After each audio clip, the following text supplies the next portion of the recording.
या चॅनलसाठी आणि पत्रकारांसाठी दिल्लीमध्ये प्रेस कॉन्फरन्स घेतली।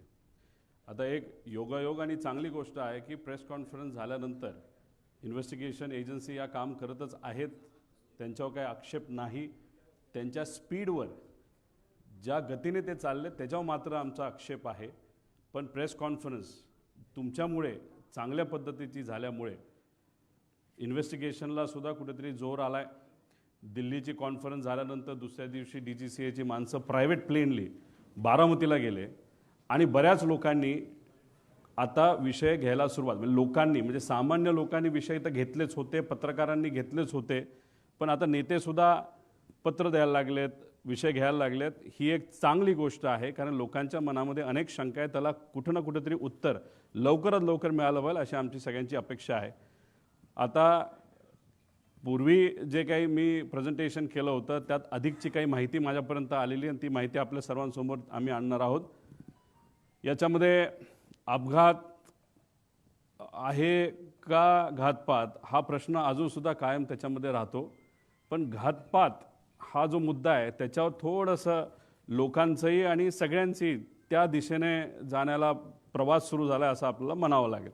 पुढं याच्यामध्ये ह्या सगळ्या गोष्टी म्हणजे आपण मी काय काय मुद्दे घेतले होते, 27 तारखेला जे जे काय घडलं, कुणीतरी भेटायला आलं होतं, कोणाचा तरी फोन आला होता, फाईलचा मुद्दा होता, फाईलच्या मुद्द्याच्या बाबतीत कुठेतरी टीव्हीवर बोलत असताना वेळ थोडा गल्लत झाली कदाचित पत्रकारांची। संध्याकाळी 6:50 ते 7:05 तो फोन फाईलसाठी त्या ठिकाणी आला होता। एवढंच फक्त अपडेट तुम्हाला सर्वांना या ठिकाणी देतो। त्याच्यानंतर VSR कंपनीच्या बाबतीत अनेक त्याच्यामध्ये काही विमानामध्ये मेंटेनन्सचा विषय असेल नाही तर इतर काही गोष्टी असतील त्याचे दाखले मी दिले होते। आता सुद्धा बरेच काही तज्ज्ञ त्या विषयाकडे बोलताना, त्या विषयाच्या बाबतीत बोलताना आपण बघू शकतो। सगळ्यात महत्त्वाचं विमानाचे फ्यूल टँक मुळे म्हणजे अधिकचे फ्यूल टँक नाहीतर ते आपण कॅन म्हणतो ते कॅन त्या विमानामध्ये होते, ही जी शंका मी व्यक्त केली होती। आजच काल परवाच एक नवीन व्हिडिओ आलेला आपण सर्वांनी बघितला, त्याच्यामध्ये अधिकचे स्फोट झालेले आहेत आणि त्या बाबतीत सुद्धा मी डिटेलमध्ये पुढे जाऊन आपल्या सर्वांना त्या ठिकाणी सांगतो। आणि ब्लॅक बॉक्सच्या संदर्भात मी एक शंका व्यक्त केली होती की उद्या जाऊन कदाचित हे व्हॉइस रेकॉर्डिंग नाही, हे नाही, ते नाही, असं काही कारणं पुढे येऊ शकतील आणि ते आले तर नक्कीच घातपातकडे आपल्याला कुठेतरी बघता येईल असं मी बोललो होतो, नाही त्या दिशेने आपण बोलू शकतो। दुर्दैव असं गेल्या कालच कदाचित आज प्रेस कॉन्फरन्स कालच या बाबतीतलं एक क्लॅरिफिकेशन कुठेतरी केंद्र सरकारची जी एजन्सी त्यांच्याकडनं आलेलं आहे की ब्लॅक बॉक्समध्ये कदाचित अडचण असू शकते, त्याचा काही भाग हा जळला असं ते तिथं म्हणतात। काही एक्सपर्टला आम्ही बोलू का, आम्ही ब्लॅक बॉक्स बाहेर पाठवू, असे विषय त्याच्यामध्ये त्या ठिकाणी घेतात। आता फ्यूल टँक जो आहे म्हणजे आता तुम्ही बघा व्हिडिओ,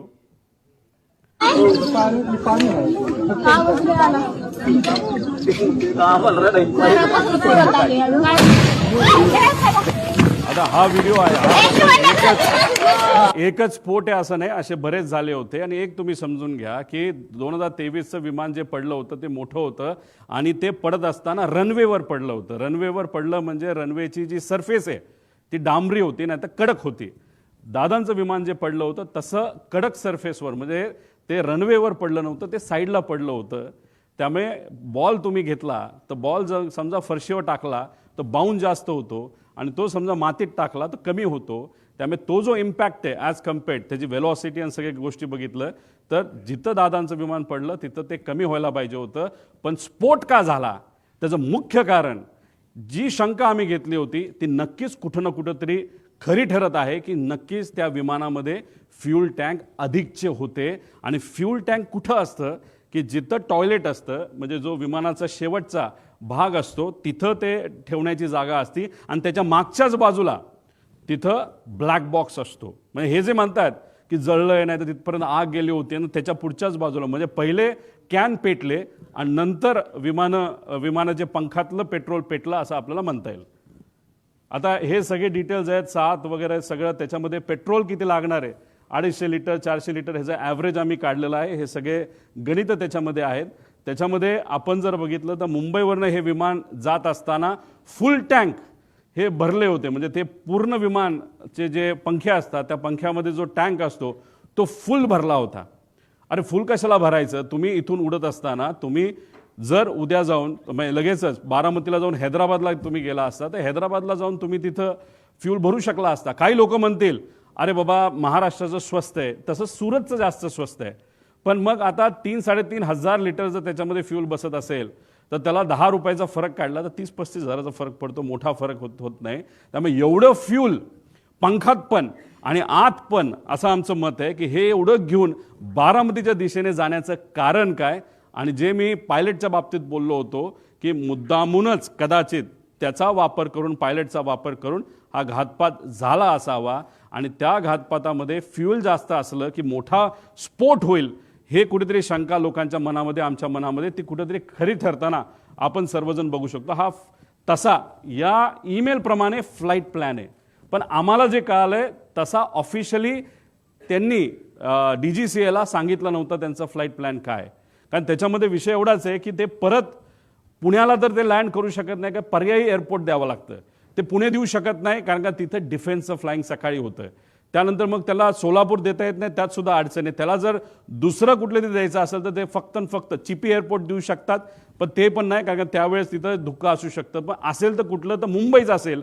त्यामुळे ते उगाच तुम्ही जो फेरफटका मारला तो न मारता अंदाज घेऊन 3000ची विजिबिलिटी जी 5000 पेक्षा कमी आहे. 5000 हे DGCAचं नॉर्म आहे. एक तर तुम्ही उडायला नव्हतं पाहिजे, हा आमचा मुद्दा आहे. आणि उडला तरी लँड करण्याचा प्रयत्न तिथं केला नाही पाहिजे. तुम्हाला परत मुंबईला यावं लागलं असतं. आणि पण फ्यूल भरलं होतं, आत अधिकचे टँक होते असं आमचं मत आहे.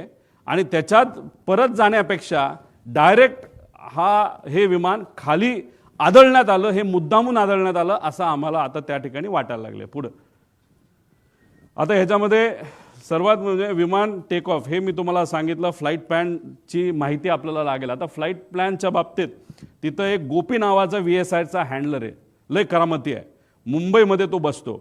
आता हे काय करतात, फ्लाईट प्लॅन हे मॅन्युपुलेट करू शकतात. हा जो इन्व्हेस्टिगेशनला उशीर चाललाय ना, त्याचा पुढे जाऊन मी पुरावे देणार आहे ना, त्याच्या शेवटच्या बाजूला तर खूप वेगळे पुरावे त्याच्यामध्ये आहे. तर त्याच्यामध्ये मुद्दामून कागदपत्र बनवण्याचं काम हे VSR कडनं सुरू आहे असं आमचं तिथं मत आहे. आणि याच्यामध्ये जर तुम्हाला डॉक्युमेंटेशन बघायचं असेल, इन्व्हेस्टिगेशन एजन्सीला सांगायचे ईमेलचे पुरावे तिथं बघितले पाहिजे. कारण हेड ऑफिस दिल्लीला आहे, दिल्लीवरनं फ्लाईट प्लॅन हा खाली या गोपीकडे आला असावा, गोपीला ते प्रिंट केला असावा, त्याच्यावर सह्या घेतल्या असाव्या. त्यामुळे फ्लाईट प्लॅन आणि हे सगळे डॉक्युमेंट आहेत, हे कागदी डॉक्युमेंट न घेता CCTVच्या खाली केलेले त्या तारखेचा CCTV असणारे, नाही तर ईमेलचं प्रूफ त्याच्यामध्ये बघा. हे जे कागदपत्र आता ते सगळे मॅन्युपुलेट करतील एका खोलीमध्ये बसून, कुपा करून कागदाला कागद जोडण्याचा प्रयत्न त्या ठिकाणी फक्त करण्यासाठी करू नका. डिजिटल प्रूफ आम्हाला पाहिजे, ही मागणी आमच्या महाराष्ट्रातल्या लोकांची आहे. पुढं आता ब्लॅक बॉक्स पुढं जळतो का. आता ह्याच्यामध्ये काय सांगितलंय की ब्लॅक बॉक्स जळला, त्यातली माहिती नाही मिळाली, बरंच काय आहे. आता हे काल परवा तुम्ही बघितलं असेल, सगळ्या तज्ज्ञांनी सांगितलंय की 1100 डिग्री सेल्सिअसला 1 तास जर हा आगीत पडला असेल, ते सुद्धा 1100 डिग्री सेल्सिअसला, तरच कुठं ना कुठं तरी हा ब्लॅक बॉक्सला फटका बसू शकतो. याच्यामध्ये 2 भाग असतात. एक व्हॉइस, मागे घ्या, व्हॉइस रेकॉर्डिंग असतं ज्याला CVR म्हणतात, आणि FDR असतं. FDR म्हणजे जे आम्ही म्हणतोय त्याला काही गोष्टी बंद केल्या, मग त्याचं ते हाईट असेल, स्पीड असेल, ह्याचा सगळा डेटा असतो, तो त्याच्यामध्ये FDR मध्ये असतो. आता प्रेशर, जर 6000 मीटर खोलीपर्यंत जे प्रेशर असतं पाण्याचं, त्या प्रेशरला हा ब्लॅक बॉक्स टिकू शकतो, 1 महिना टिकू शकतो. हे प्रेशर अतिरिक्त सांगितलंय 6000, म्हणजे समुद्रात वेगळं असतं. मग कितीतरी हजार हत्ती त्याच्यावर उभे केले, एवढं प्रेशर त्याच्यामध्ये असतं. आणि आगीच्या बाबतीत मी सांगितलंय. आता आगीच्या बाबतीत लोक म्हणतील रे असं नाही, तिथं खूप मोठा ब्लास्ट झाला. एक तुम्ही समजून घ्या, तिथं बरेचसे कागद हे न जळलेले तुम्हाला दिसले. त्याचं कारण असं, तो भपका जो स्फोटचा असतो तो काही सेकंदासाठी असतो आणि तो नंतर विझून जातो. त्यामुळे कागद सुद्धा जळलेला नाही. त्याची सेम थिअरी या बाबतीत आहे. तो भपका अंदाजे 1001 डिग्री सेल्सिअसच्या आसपास, नंतर त्याच्यापेक्षा खाली असू शकतो असं आमचं त्याच्यामध्ये मत आहे. पुढं आता ह्याच्यामध्ये हा जो भाग आहे, हा विमानाची बॉडी काय असते, ॲल्युमिनियम अलॉय असते. त्याचं मेल्टिंग पॉईंट किती आहे, 635 डिग्री सेल्सिअसचं मेल्टिंग पॉईंट आहे. म्हणजे ॲल्युमिनियम बॉडी, विमानाची जी बॉडी आहे ती 650 डिग्री सेल्सिअसला ती वितळून जाते. हे तुम्ही सगळ्यांनी तिथं नोट केलं पाहिजे. त्याच्यानंतर टायटॅनियम, स्टेनलेस स्टील याचे हे बनलेलं असतं. हा बाहेरचा भाग आहे, हा टायटॅनियम आहे. हा किती डिग्रीला मेल्ट होतो? 1670 डिग्रीला मेल्ट होतो. त्यानंतर हे थर्मल इन्सुलेशन आहे आणि हा जो भाग आहे हा ॲल्युमिनियमचा आहे. म्हणजे विमानाची बॉडी ज्याची बनली आहे तो भाग आत असतो आणि त्याच्या आत हा ब्लॅक बॉक्स असतो. त्यामुळे हे जे काय सांगतात ना की हे घडलं असेल ते घडलं असेल आणि ते जळलं ती माहिती, हे मॅनिप्युलेशन आहे असं आमचं ठाम त्याच्यामध्ये त्या ठिकाणी मत आहे. पुढं आता हे कुठं होता ब्लॅक बॉक्स? हा इथं होता. आता या ब्लॅक बॉक्स म्हणजे विमानाच्या त्या बाजूला हा ब्लॅक बॉक्स जर इथं होता तर अरे बॉडी कुठं जळली आहे? इथं केबल सुद्धा आहेत, पुढे केबल पण आहेत, त्या सगळ्या कॉपरच्या केबल आहेत. कॉपरचा मेल्टिंग पॉईंट अजून कमी असतो, त्या सुद्धा तिथं मेल्ट झालेला नाहीत. मग उगाचच कालचं आज आमचं प्रेझेंटेशन आहे म्हणून काहीतरी द्यायचं, म्हणून काहीतरी माहिती काल दिली असं आमचं त्याच्यामध्ये मत आहे. पुढं हे सगळे उदाहरणं आहेत. ह्याच्यामध्ये हे कुठलं तरी एमिरेट्सचं दिसतंय, एअर इंडिया दिसतंय, हे बँकॉकचं दिसतंय. ह्याच्यामध्ये सगळ्यात मध्ये सेम इंटेन्सिटी, सेम आग, सेम टेम्परेचर सगळं असताना ब्लॅक बॉक्स पूर्णपणे त्याच्यामध्ये मिळालेला आहे. पुढं आता हे बघा इथं केबल आहे, केबल सगळ्या तुम्हाला दिसतील. अजून तुम्ही व्हिडिओ बघितला तर केबल तशाच्या तशा तुम्हाला दिसतील. हे सगळं आहे. ब्लॅक बॉक्स कुठं असेल? अजितदादांच्या विमानाचा, आणि इथं सगळ्या केबल आहेत. आणि त्याच्या पुढच्या भागाला तिथं काय ठेवलं असेल तर 2 कॅन ठेवले असतील असं आमचं मत आहे. ते शोधण्याची जरूरत आहे. 90 कोटी रुपये खर्च करून युनियन मिनिस्टर राम मोहन नायडू साहेबांनी काही महिन्यांपूर्वी एक लॅब इनॉग्रेट केली. आता एवढी हाय फंडू लॅब तुमच्याकडे असेल तर तुम्हाला बाहेर पाठवण्याचं काय कारण? बरं ठीक आहे, तुम्ही बाहेर पाठवत नाही तर ते या लॅबमध्ये इथंच भारतामध्ये बसून तुम्हाला माहिती काढता येत नाही का? ठीक आहे, टेक्निकल एजन्सीची मदत घ्या असं आम्ही सांगितलं होतं. तुम्ही सुद्धा आता म्हणताय की नाही आता आम्ही टेक्निकल एजन्सी फक्त टेक्निकल गोष्टीसाठी बाहेरच्या एजन्सीची मदत घेऊ, ते सुद्धा कॅनडाचं. त्या कंपनीचं नाव मी पुढं सांगतो. पुढं आता ह्याच्यामध्ये अजून एक माहिती आहे. इन्शुरन्स हा विमानाची किंमत किती? आज ते विमान जे होतं, जे आज असतं, तर त्याची ॲक्च्युअल किंमत 35 कोटीला ते घेतलं होतं. पण ज्या पद्धतीचं त्याचं इंजिनची क्वालिटी आणि काही आकडे आणि पॅरामीटर्स बघितले ते आज 10 ते 15 कोटीला जास्तीत जास्त विकू शकले असते. इतकी वाईट परिस्थिती त्याची आहे. आणि ज्या लोकांनी ते विमान चालवलं आहे पूर्वी आणि आज ते कंपनी बरोबर नाही, या लोकांनीच आम्हाला सांगितलं की 10 कोटीत दिलं कुणी जर असतं आत्ता तरी न घेणं हे जास्तच योग्य ठरलं असतं. आता 10-12 कोटीच्या किमतीचं जे विमान होतं त्याची आजची इन्शुरन्सची व्हॅल्यू किती होती? तर 55 कोटी रुपये होती. त्यानंतर लायबिलिटी इन्शुरन्स किती होता? 210 कोटी. म्हणजे आत बसणारी लोक, त्याच्यानंतर घरावर कोणाच्या पडलं तर, जर कुठल्या व्यक्तीवर पडलं, जनावरांवर पडलं तर 210 कोटी रुपये त्याची टोटल लायबिलिटी व्हॅल्यू होती. आता ह्याच्यामध्ये पायलट सुद्धा आले, याच्यामध्ये 5च्या 5 जण आली. मग तो जो मेन पायलट होता त्याला किती रुपये मिळणार या 210 पैकी? हा सगळ्यात मोठा प्रश्न आहे. आणि ही गोष्ट त्या पायलटला माहीत होती का? खरंच इन्शुरन्स मिळणार होता का? या बाबतीत स्पष्टीकरण होणं महत्त्वाचं आहे. पुढे आता ह्याच्यामध्ये अकाउंटेबल मॅनेजर कोण आहे कोणाच माहीत नाही. DGCAला सुद्धा माहीत नाही. त्यांच्या वेबसाईटवर सुद्धा यांचं नाव काढून टाकलंय. Chief of flight safety, director of training. ह्या अकाउंटेबल मॅनेजरचं इंटरव्ह्यू हा DGCA घेतं आणि DGCA इंटरव्ह्यू घेतल्यानंतर त्यांनी अप्रूव्ह केल्यानंतर हा फ्लाईट मॅनेजर आपल्याला त्या ठिकाणी मिळतो.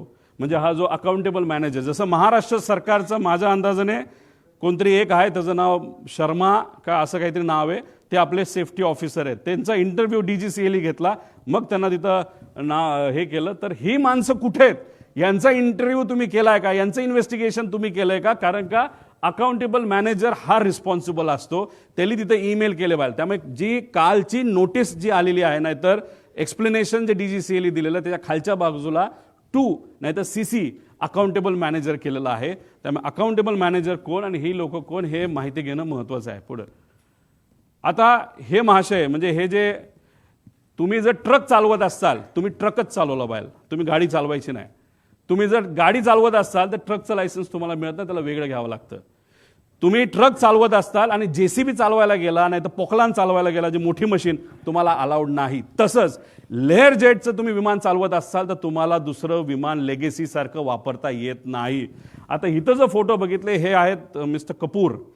हे मागे जे आहे ते लेगेसीचं विमान आहे. आपले मुख्यमंत्री साहेब आणि उपमुख्यमंत्री दुसरे हे लेगेसीली जास्त ट्रॅव्हल करतात. ही आहे लेगेसी, हे आहे लेगेसी आणि हे आहे लेअर जेट.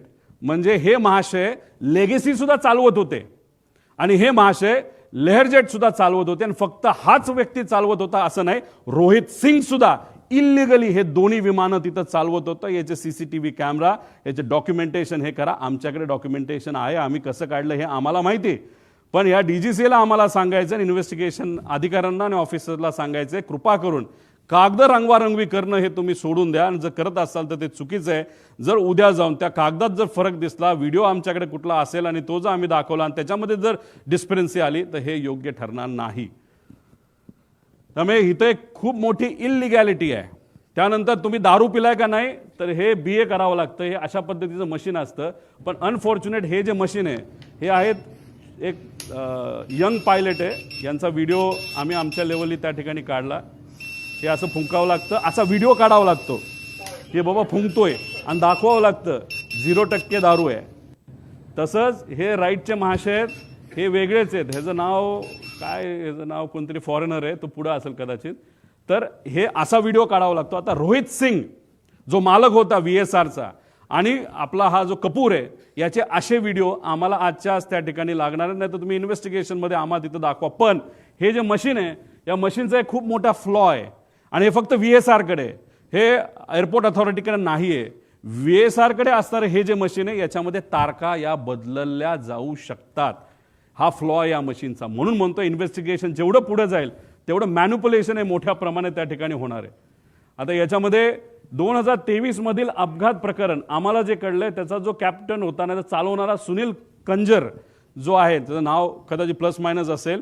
जसा कपूर दोनदा त्याला स्थगिती मिळाली होती, त्याचं लायसन्स कॅन्सल झालं होतं दारू पिला म्हणून, तेव्हा हे 2023चं VSRचं मुंबईमध्ये जो ॲक्सिडेंट झाला त्याचा जो सुनील कुंजीर का कंजीर नावाचा जो व्यक्ती आहे, तर त्याचा सुद्धा त्या ठिकाणी दारूच्यामुळे ते दोनदा त्याचं लायसन्स कॅन्सल झाला तो, असं आम्हाला कळतं. म्हणजे जे जे कमर्शियल फ्लाय करतात, मोठे मोठे विमानं, एमिरेट्स, एअर इंडिया वगैरे, तिथं ज्यांना नोकऱ्या मिळत नाही ते सगळे, आणि काही चांगले पण लोक आहेत, खराब नाही, पण काय असे मोठे मोठे लोक सगळे इथं काम करतात. पुढं हे सगळे डॉक्युमेंट्स आम्हाला तिथं लागणार आहेत. आता हा कार्लोस नावाचा जो माणूस आहे गृहस्थ, हा व्हेनेझुएलाचा आहे, इंटरनॅशनल त्याचं लायसन्स आहे.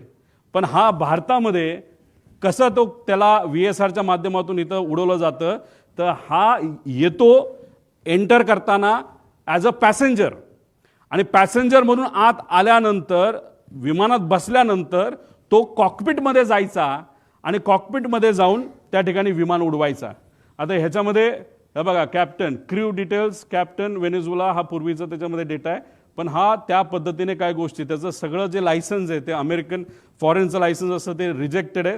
आता उदयपूरमध्ये एक बिझनेसमन आहे, त्या बिझनेसमनला मी या व्हिडिओच्या माध्यमातून विनंती करतो, या माणसापासून तुम्ही जपून राहा. हे VSRचं आहे, ते बीचक्राफ्ट 350चं विमान आहे उदयपूरचं. हा माणूस चालवतो, पण जाताना आत तो पॅसेंजर म्हणून जातो आणि तिथं बसून मग तो विमान चालवतो. मला सांगायचं काय, VSRमध्ये चुका किती आहेत आणि त्या चुका कशा लपवल्या जातात आणि कोण लपवलं जातं, मी पुढे जाऊन तुम्हाला सांगतो. पुढे आणि हे वेदर रिपोर्ट वगैरे हे सगळे डेटा आम्ही मागितलेला आहे, मागणार आहोत, पत्र देणार आहोत. पुढे आता पायगड्या, VSRसाठी DGCA कडून काय पायगड्या घातल्या जातात का, पुढे घ्या. आता हा रिपोर्ट आहे, तुम्ही इथं बघताय, लेअरजेट 45. आता मला तुम्ही सांगा, तुम्ही जर टेक्निकल इन्व्हेस्टिगेशन एजन्सी असाल तर तुम्ही टेक्निकली बोललो पाहिजे ना, कॅमेराचं काय आहे, त्याचं पिक्सल किती आहे, डिटेलमध्ये बोललो पाहिजे. पिक्सल, कॅननचा कॅमेरा आहे तर कॅनन 1 आहे का 2 आहे का, नाहीतर मोबाईल जो वापरला, जो तिथं मर्डर सीनवर मोबाईल जो सापडला तो iPhone 17 आहे का 16 आहे का 15, हे तुम्हाला सांगावं लागेल. पण बघा, टेक्निकल इन्व्हेस्टिगेशन एजन्सी जी काम करते, का आम्ही ऑब्जेक्शन घेतो या एजन्सीवर आणि DGCAच्या आत्ताच्या लोकांवर, सगळ्याच नाही पण काही लोकांवर. इथं लिहिलं लेअरजेट 45 एअरक्राफ्ट. हे लेअरजेट 45 एअरक्राफ्टच नाहीये, हे लेअरजेट 45 कुठे रे XR हे विमान आहे. हे आहे लेअरजेट 45 जे अजून सुद्धा उडते. हे 1 स्टेप पूर्वीच आहे आणि हे विमान आहे अजितदादांचं. हे आहे XR, हे अमेरिकेतून बाय केलं होतं. पुढे मी तुम्हाला डिटेल्स देतो. म्हणजे एजन्सी, कालचा रिपोर्ट तुम्ही वाचून बघा DGCAचा, त्याच्यामध्ये सुद्धा त्यांनी लेअरजेट 45 दिलंय. फक्त आम्ही म्हणतोय XR आहे आणि ते खरंच XR आहे. हे वेबसाईट ही त्या VSRची वेबसाईट आहे आणि अमेरिकेवरून ते विमान घेतलं, त्याचे डिटेल्स पुढे जाऊन बघितले, ते सुद्धा XR आहेत. म्हणजे तुम्ही टेक्निकल एजन्सी असताना तुम्ही टेक्निकल इन्व्हेस्टिगेशन करत असताना तुम्ही जर मॉडेलच चुकवत असाल तर तुमच्यावर आम्ही विश्वास कसा ठेवायचा? मोठ्या नेत्यांनी सांगितलंय की रोहित पवार असं ऑब्जेक्शन घेत नाही. काल कुठला तरी इथला एक मुंबई पुरता मोठा नेता का छोटा नेता त्यांनी सांगितलं की का ऑब्जेक्शन घेत, याच्यासाठी आम्ही ऑब्जेक्शन घेतोय. तुम्ही याच्यामध्येच जर मॉडेलच चुकवत असाल तर पुढे इन्व्हेस्टिगेशन तुम्ही कशी करणार आहात असा प्रश्न आहे पुढे.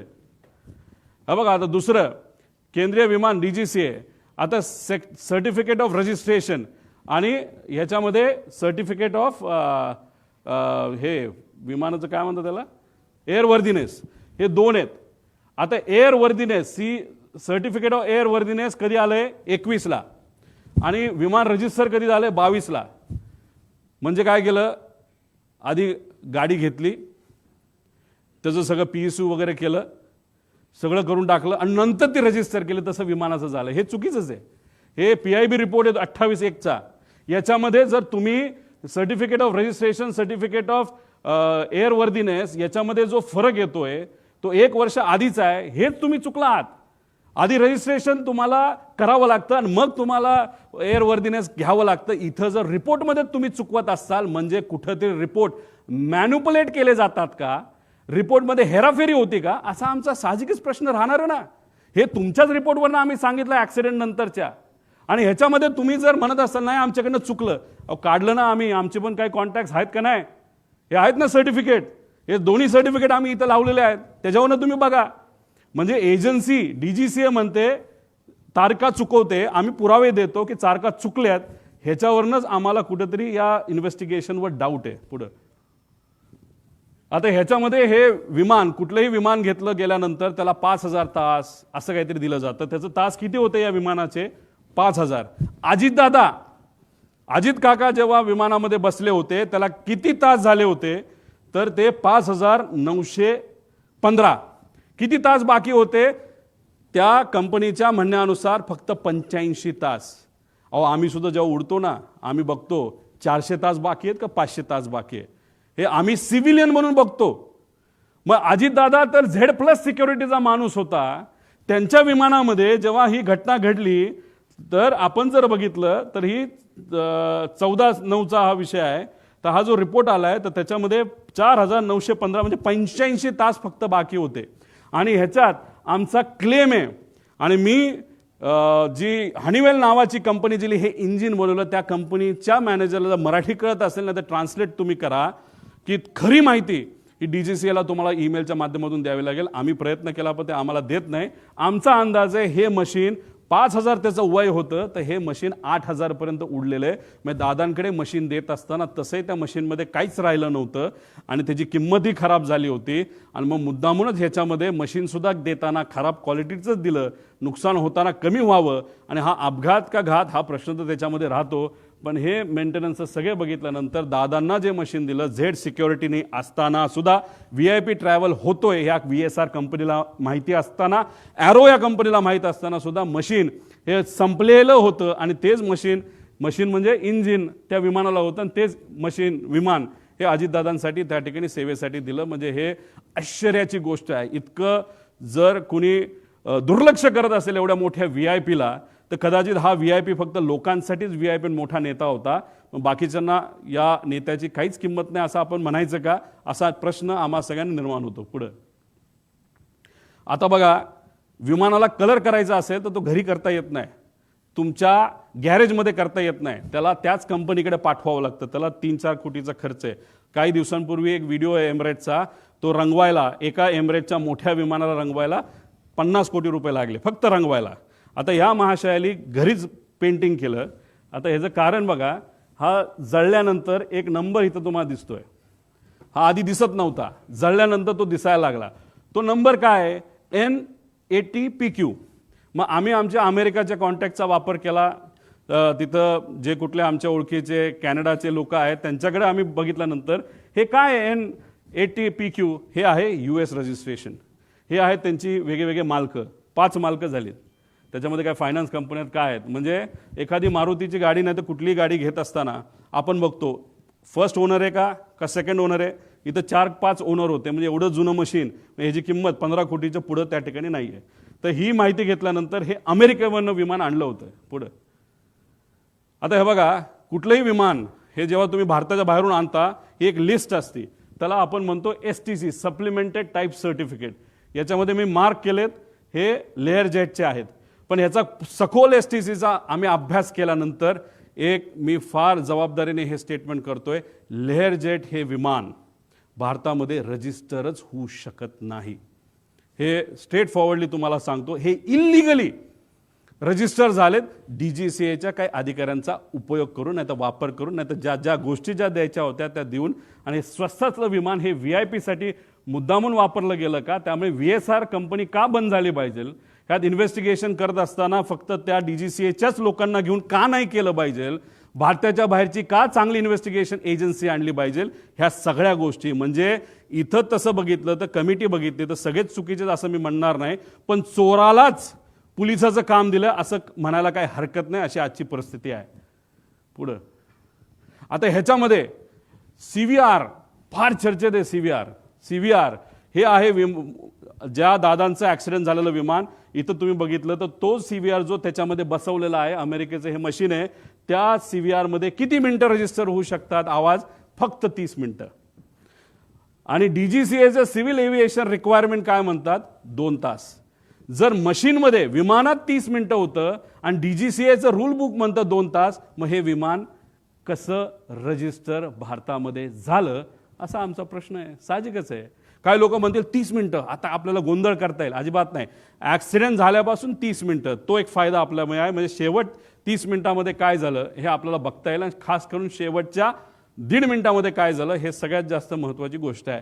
त्यामुळे हे 30 मिनिटाची लाईफ असताना 2 तास गव्हर्नमेंटचं नॉर्म असताना हे रजिस्टर कसं झालं असा आमचा प्रश्न आहे. पुढं आता हे FDR ब्लॅक बॉक्समध्ये हे FDR असतो. आणि मी कृपा करून एक समजा CVR आणि FDR मध्ये कुणी हस्तक्षेप करू शकत नाही. आणि FDR म्हणजे मेकॅनिकल जी मुवमेंट असतात, ती जी कंपनी तुम्ही काल बघितलं असेल त्यांनी एक नाव दिलेलं आहे, ती ही कंपनी आहे L3 टेक्नॉलॉजीज.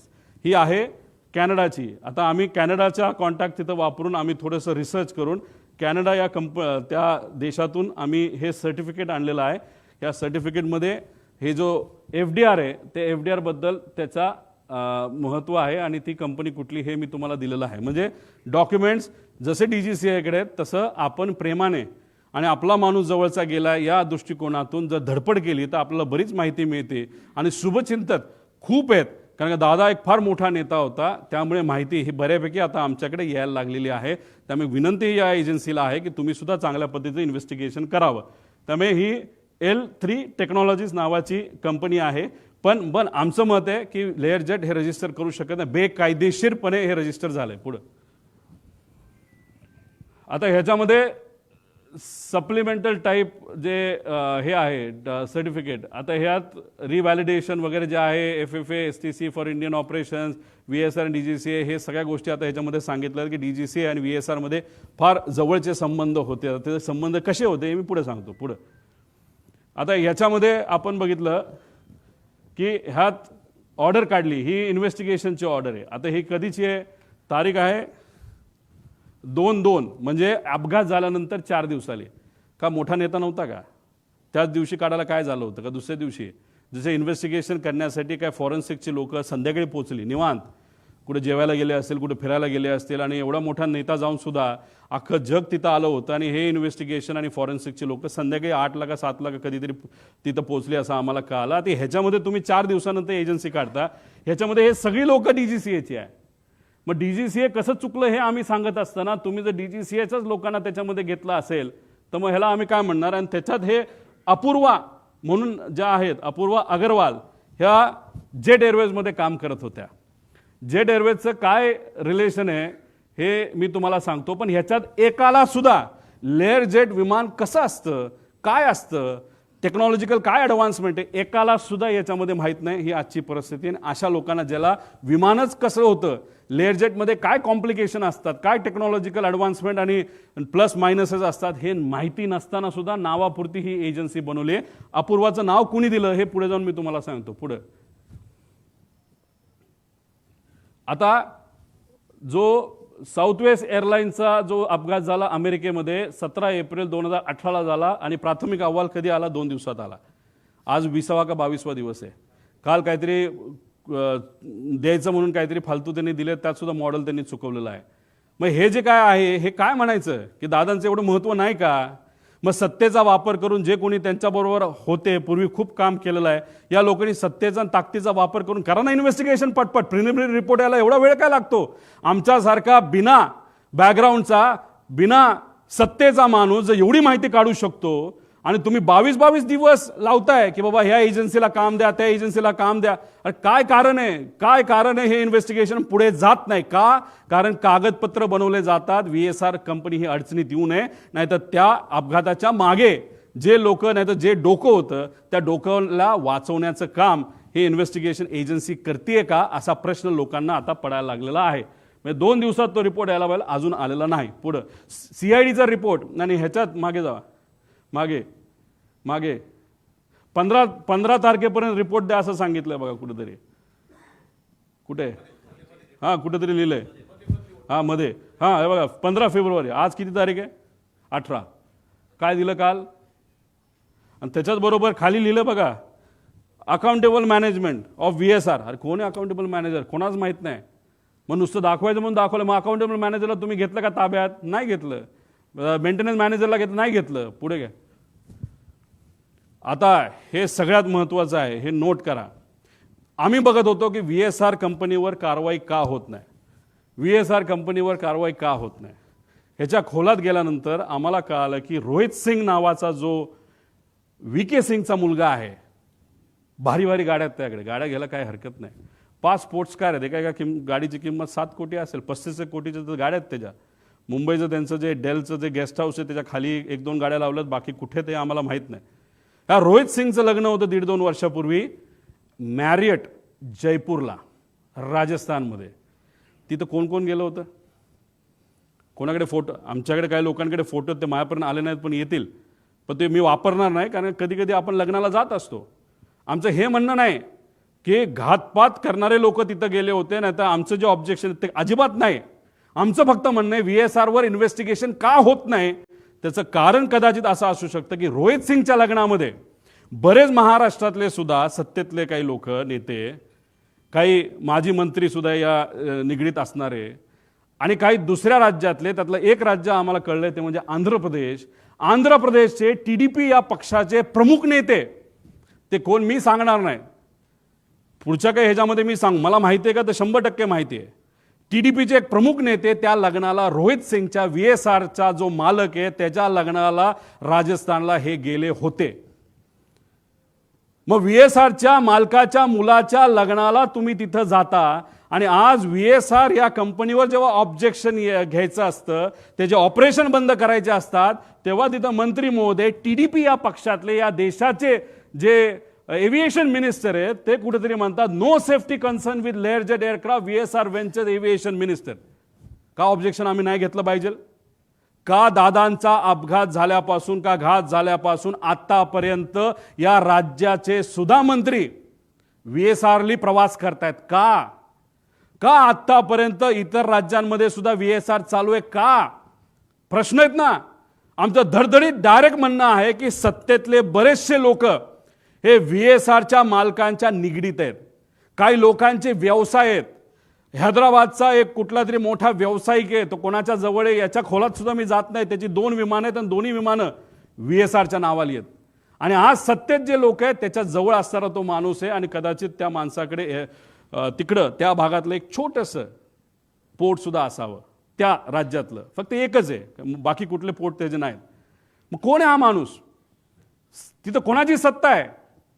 आणि ती सत्ता तिथं त्या ठिकाणी असताना त्या TDP या पक्षाचे नेते जर रोहित सिंगच्या लग्नाला तिथं जात असतील, आणि TDPचाच नेता आज जर तिथं एव्हिएशन मिनिस्टर असेल, आणि VSR कंपनी आतापर्यंत बंद होत नाही, त्याचे ऑपरेशन तसेच चालू राहतात, कागदपत्र त्या ठिकाणी रिअलाइनमेंट करणं, नाही तर त्याचं मॅन्युप्युलेशन करणं, असं आमचा त्याच्यामध्ये म्हणणं आहे. आणि आज रोहित सिंग आहे कुठं?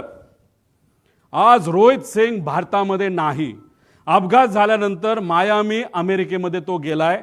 त्यांची दुबईमध्ये सुद्धा कंपनी आहे, अमेरिकेमध्ये सुद्धा कंपनी आहे. ही सगळी विमानं टप्प्याटप्प्याने हे दुबईच्या आणि अमेरिकेच्या कंपनीमध्ये ट्रान्सफर केली जातील. आज आम्ही सगळे दुःखात आहोत, आज आम्ही तिथं लढत आहोत. पण ज्या कंपनीच्या माध्यमातून हा घात झाला, नाहीतर हा अपघात झाला, त्याचा मालक मात्र आज भारतात नाही. त्याला कुणी मदत केली बाहेर जाण्यासाठी? कुणी त्याचा तिथं इन्व्हेस्टिगेशन लगेच करून त्याला लगेच ताब्यात घेऊन लगेच तुम्ही इन्व्हेस्टिगेशन नाही तर त्याचं तिथं चर्चा करून आणायला पाहिजे होती. पण हे महाशय गेले कुठं? तर मायामी, अमेरिकेमध्ये त्या ठिकाणी गेलेले आहेत. आता ही बातमी एक ग्रेट आंध्रा नावाचा पेपर आहे, AP minister bought private jet. त्या जेटचं मला पॅटर्न सुद्धा माहिती आहे, त्याचं मॉडेल सुद्धा मला माहिती आहे, ते कोणाचं आहे हे तिथले लोक आपल्या सर्वांना त्या ठिकाणी त्या राज्यात सांगतील.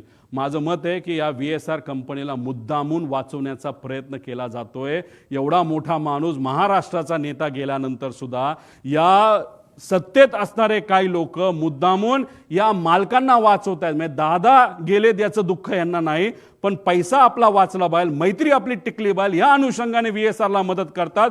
म्हणून आमचं मत आहे की आज नाही तर उद्या VSR कंपनीला बंदी घातली पाहिजे आणि इन्व्हेस्टिगेशन करत असताना त्याच्यामध्ये सुद्धा काही चेंजेस केले गेले पाहिजे. त्याच्यामध्ये तुम्ही 5 कुठले तरी घेतले, CBIला देताय, चांगली गोष्ट आहे, CID तर आहेच, पण याच्याच बरोबर एक वर मॉनिटरिंग एजन्सी आम्हाला असावी. राज्यात विरोधी पक्ष नेत्यांना त्याच्यात घ्यावं. दुर्दैवाने महाराष्ट्रात कोणी विरोधी पक्ष नेता नाही, पण हा विषय फार मोठा आहे. प्रायव्हेटली फार मोठे सेलिब्रिटी ट्रॅव्हल करतात. त्यामुळे आमचं मत आहे की देशातले जे विरोधी पक्ष नेता वरचा आणि खालचा जो आहे, राहुल गांधीजी आणि वर जे असतील त्यांना याच्यामध्ये त्या ठिकाणी घ्यावं, काही खासदारांना घ्यावं, खाली काही फॅमिली मेंबरला घ्यावं. तो जो पक्ष आहे जो बाधित आहे, नाही तर अजितदादा ज्या पक्षाचं प्रतिनिधित्व करत होते त्यातल्या काही लोकांना घ्यावं, पण त्यातले काही खूपच एव्हिएशनच्या अनुभवी लोक आहेत, त्यांचं काय करायचं हा निर्णय त्यांनी त्या ठिकाणी घ्यावा. मग अशा पद्धतीने आणि एक्स जज याच्यामध्ये घ्यावा आणि ही मॉनिटरिंग एजन्सी तुम्ही तिथं घ्यावी. आणि ह्याच्या अंडर CBI अंडर मतलब CBI जो काम करेल तो रिपोर्ट बघेल, CIDचा रिपोर्ट बघेल, एक एक्सटर्नल एजन्सीचा रिपोर्ट बघेल, पण हे केल्याशिवाय याच्यामध्ये पारदर्शकता येणार नाही असं आमचं ठाम मत आहे. मॅरिटचं तुम्हाला सांगितलं ते आम्ही तारखा पण काढू, काही फोटो आमच्यापर्यंत आलेत, काही डॉक्युमेंट्स आमच्याकडे आलेत, कोण कसं काय, फक्त ते आत्ता वापरलेलं नाही कारण का मला ह्याच्यात राजकारण आणायचं नाही.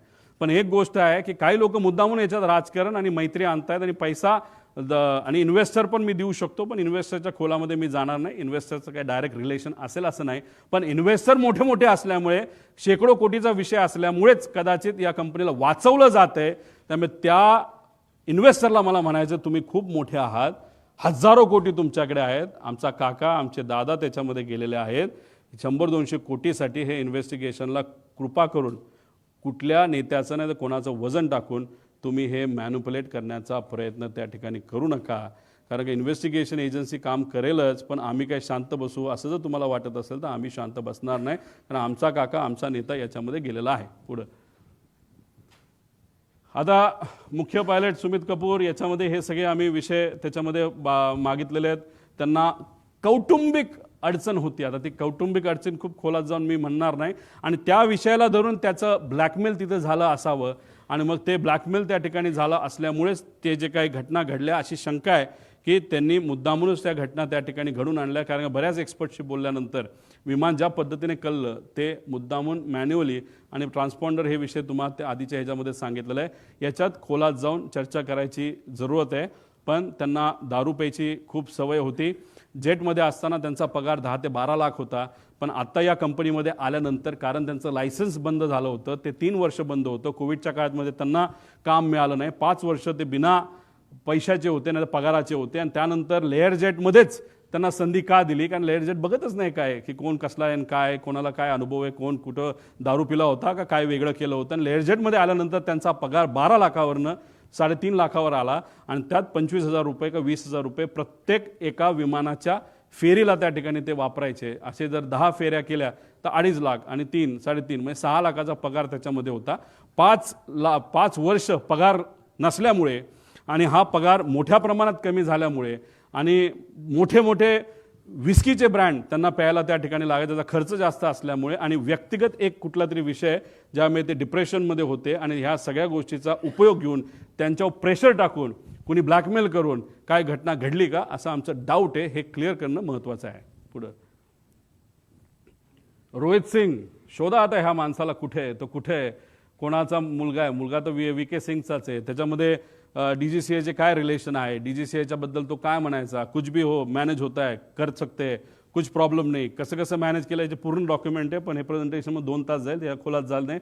माझ्या अंदाजाने हा कुठेतरी मायामी, फ्लोरिडा, युनायटेड स्टेट, म्हणजे आपण, तुम्ही पत्रकार, आम्ही सर्वजण जमिनीवर आहोत. दादांना काय झालं हे शोधतोय, लोक शोकांतिक आहेत, काय झालं दादांचं हे ते विचार करतात. हे महाशय मायामीला बीच साईडला बसून काय तिथं करतात देवाला डोळे. मग कसं जाऊन दिलं ह्याला तिकडं, का जाऊ शकला, का ह्याची एन्क्वायरी नाही झाली, असे डाऊट येतात ना. म्हणजे डाऊट क्लिअर करणं महत्त्वाचं आहे. पुढं आता मला हा प्रश्न पडलेला आहे, हे महाशय आहे समित ठक्कर, खूप खोलात नाही. त्यांनी काय टाकलंय, मी एकदा ट्रॅव्हल केलं होतं, मी मुंबईमध्ये दिल्लीला बोलत असताना तुम्ही बघितलं असेल, मी बोललो की मी आणि माझ्याबरोबर एक सेलिब्रिटी खेळाडू बारामतीला लँड होऊन तिथून मी माझ्या मतदारसंघात गेलो होतो. मी धडधडीत बोललो होतो, पण या महाशयाली मला ट्रोल करण्यासाठी, मला ट्रोल करण्यासाठी दुसरं काहीच नाही ना. मग हे तू स्वतः ट्रॅव्हल करत असताना तुला काय कळलं नाही का? आम्हाला थोडी कळणार होतं का? तुझी अपेक्षा होती का, त्या ट्रोलरची अपेक्षा होती की त्यावेळेसच माझा ॲक्सिडेंट त्या ठिकाणी व्हायला पाहिजे होता, मी संपायला पाहिजे होतं, तर क्रिकेटरही संपायला पाहिजे होतं, अशी तुझी अपेक्षा होती का? हे असले थर्ड क्लास पैसे घेऊन काम करणारे ट्रोल हे कोणाचे आहेत याचा मी अभ्यास करायला लागलो. हे आहेत एका फार मोठ्या BJP पक्षातले सगळे प्रमुख नेत्यांचे. ह्याच्यामध्ये देवेंद्र फडणवीस साहेबांना या बाबतीतली माहिती नसावी असं मला तरी त्या ठिकाणी वाटतं. पण देवेंद्र फडणवीस साहेबांना मला सांगायचं आहे, लोकांना प्रश्न पडायला लागलेला आहे. मी अजितदादांच्या घातपातचा मुद्दा तिथं मांडतोय, पण मला ट्रोल हे BJPचे ट्रोलर का करायला लागलेत? आणि तो सुद्धा हा काही छोटा ट्रोलर नाही आहे, हा फार मोठा ट्रोलर आहे. आणि हा एकदा एखादी ट्विट टाकली नाही तर मेसेज टाकला की हे जे बगल बच्चे जे आहेत पैसे घेऊन काम करणारे, हे सुद्धा त्या ठिकाणी रिट्वीट करतात आणि रिट्वीट माहिती करतात. आणि अजून एक मी आत्मविश्वासाने सांगतो, आणि काही लोकांकडे ते पुरावे आहेत, ह्याच माणसाली 2 दिवस आधी 28 तारखेच्या 2 दिवस म्हणजे ॲक्सिडेंटच्या 2 का 3 दिवस आधी एक अशी ट्विट केली होती आणि ती 7.5 मिनिटांनंतर त्यांनी डिलीट केली. आणि त्या ट्विटमध्ये दिलं होतं पुढच्या 2 दिवसामध्ये एक अशी घटना घडणार आहे, त्याच्यामध्ये महाराष्ट्राच्या राजकारणामध्ये खूप मोठा भूकंप येऊ शकतो, असं काहीतरी त्या महाशयाला लिहिलं होतं. ह्याच्याबद्दलचे पुरावे आमच्याकडे आहेत, आम्ही ते घेतोय. पण हा कोण आहे हा? आणि हे जे आहेत ना सगळे हे ट्रोल करणारे, हे सगळे कोण आहे? कुठला आहे? अहिल्यानगर, हे सगळे BJPचे ट्रोलर्स आहेत सगळे. त्यांचे ते पेजेस काढतात, पैसे देऊन काम करणारे लोक आहेत सगळे. आता इथं तर मी काय बोललो आणि देवेंद्र फडणवीस साहेब काय बोलले? साहेब, देवेंद्र फडणवीस साहेब, याच्यामुळे आता लोकांना वेगळी शंका त्याच्यामध्ये यायला लागली. रोहित पवार भावनेच्या भरामध्ये मुद्दे मांडतोय, टेक्निकल मुद्दे, अराजकीय बोलतोय, पण भाजप मला ट्रोल करते. मग ट्रोल करायचं कारण काय, असा प्रश्न आता लोकांना त्याच्यामध्ये पडायला लागलेला आहे. त्यामुळे तुम्ही तुमच्या होम मिनिस्ट्रीचा वापर करून, आता या ठक्करला तर आम्ही काही सोडणार नाही, समित का कोण आहे त्याची माहिती आम्ही काढल्याशिवाय राहणार नाही. पण असे जे ट्रोल आहेत हे आज मला ट्रोल का करतायत, एक परसेप्शन करण्याचा प्रयत्न करतायत की मला वेळ लागलाय.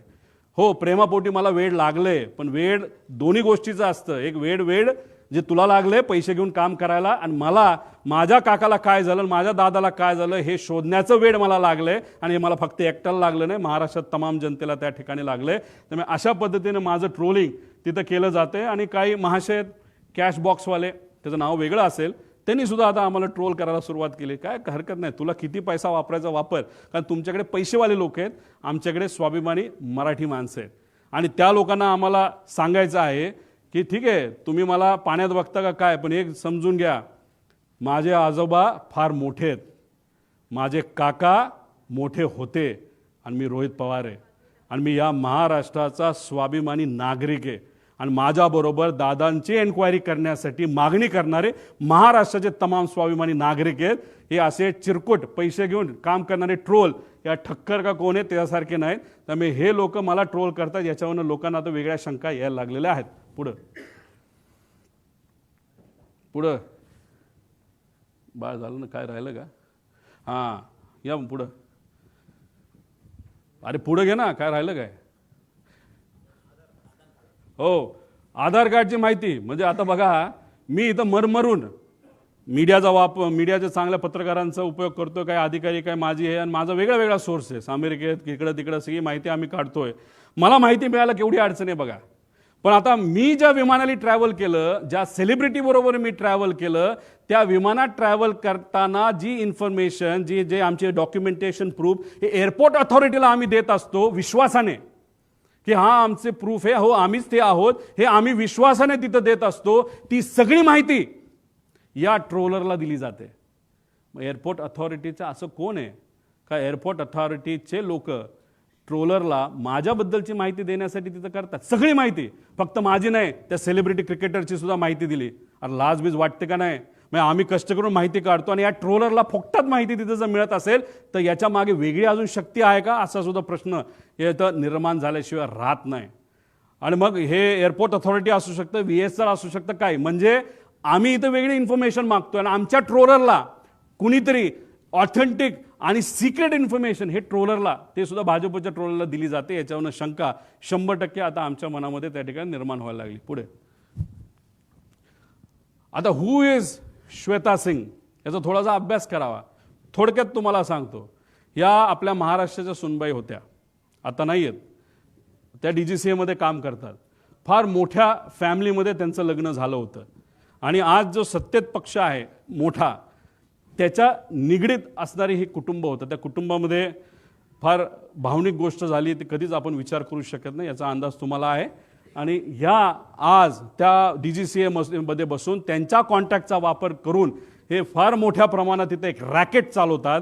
आणि त्या ज्या मगाच्या अपूर्वाचं नाव घेतलं त्या एअर इंडिया आपलं जेटमध्ये होत्या, या सुद्धा जेटमध्ये होत्या आणि ह्यांनीच त्यांना त्या समितीमध्ये टाकलंय असं आमचं मत आहे. यांचा रिसर्च, तुम्ही जर रिसर्चवाले पत्रकार असाल तर त्या करा, पण आमच्या या इन्व्हेस्टिगेशनमध्ये नाही तर हे इन्व्हेस्टिगेशन चालू असताना श्वेता सिंगला तिथं ठेवू नका अशी आमची जाब मागणी आहे. कारण या वेल कनेक्टेड आहेत आणि ह्यांचा संपर्क फार वरच्या लेवलला पोहोचलेला आहे. त्यामुळे या व्यक्तीला त्या DGCA मध्ये न ठेवणं हे महत्त्वाचे. आणि चौकशी समितीबद्दल मी तुम्हाला काय गोष्टी सांगितलं आणि CBIची चौकशी केली जाते, CID आहे, पण CIDचा रिपोर्ट कुठे आहे? CID आतापर्यंत काय केलं, कुठला CCTV घेतला, हे रिपोर्ट येणं महत्त्वाचं आहे.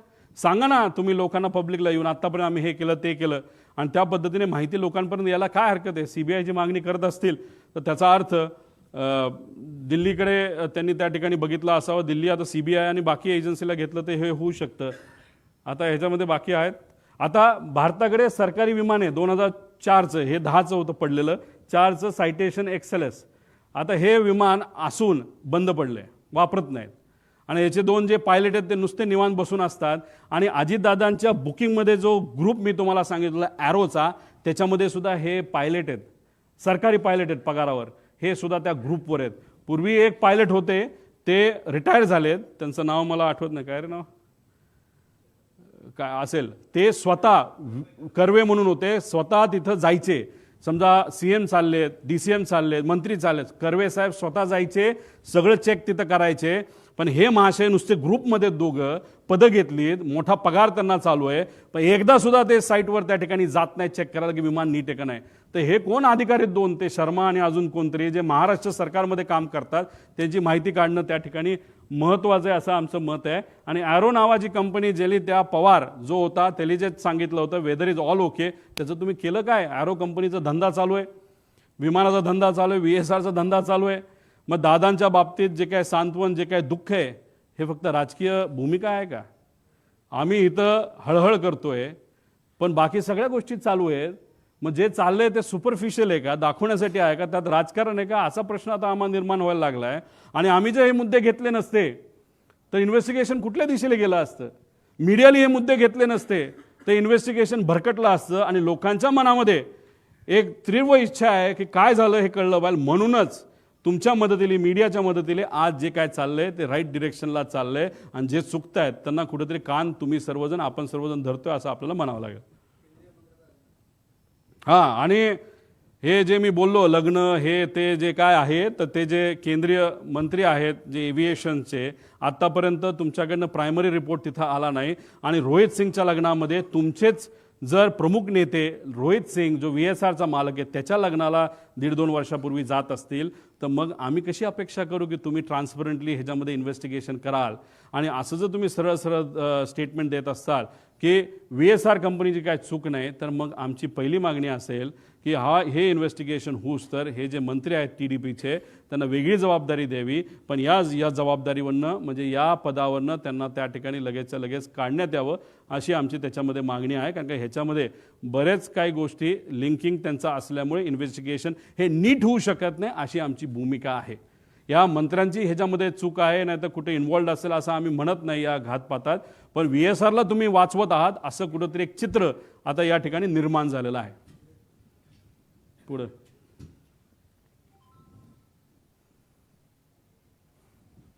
आता ह्याच्यामध्ये एक नवीन प्रायव्हेट विमानं काही एजन्सीली आणि कॅश बॉक्स जी कुठली कंपनी असेल याच्या मालकाला घेतले, त्याच्यामध्ये कोण कोण पार्टनर आहे हे सुद्धा आता येत्या काळामध्ये आपल्याला शोधावं लागेल. एक त्याच पक्षाचा कुठला तरी नेता पार्टनर आहे असं आम्हाला त्याच्यामध्ये कळतंय.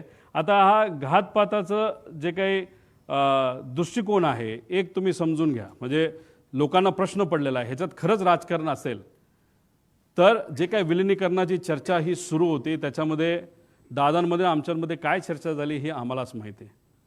याच्यामध्ये एक चर्चा अशी असू शकते की आम्ही NDA बरोबर सत्तेत जाणार, आम्ही म्हणजे आमचा पक्ष, आणि ही गोष्ट काही लोकांना आवडत नसावी. नाही तर दुसरा जो सिनारिओ आहे, दृष्टिकोन आहे की दादाच NDAमध्ये राहणार नाहीत, दादाच NDAतून बाहेर निघतील आणि रस्त्यावरची सामान्य लोकांची साठीची लढाई आमच्यावर लढतील, आणि हा दृष्टिकोन एका गटाला आवडला नसावा.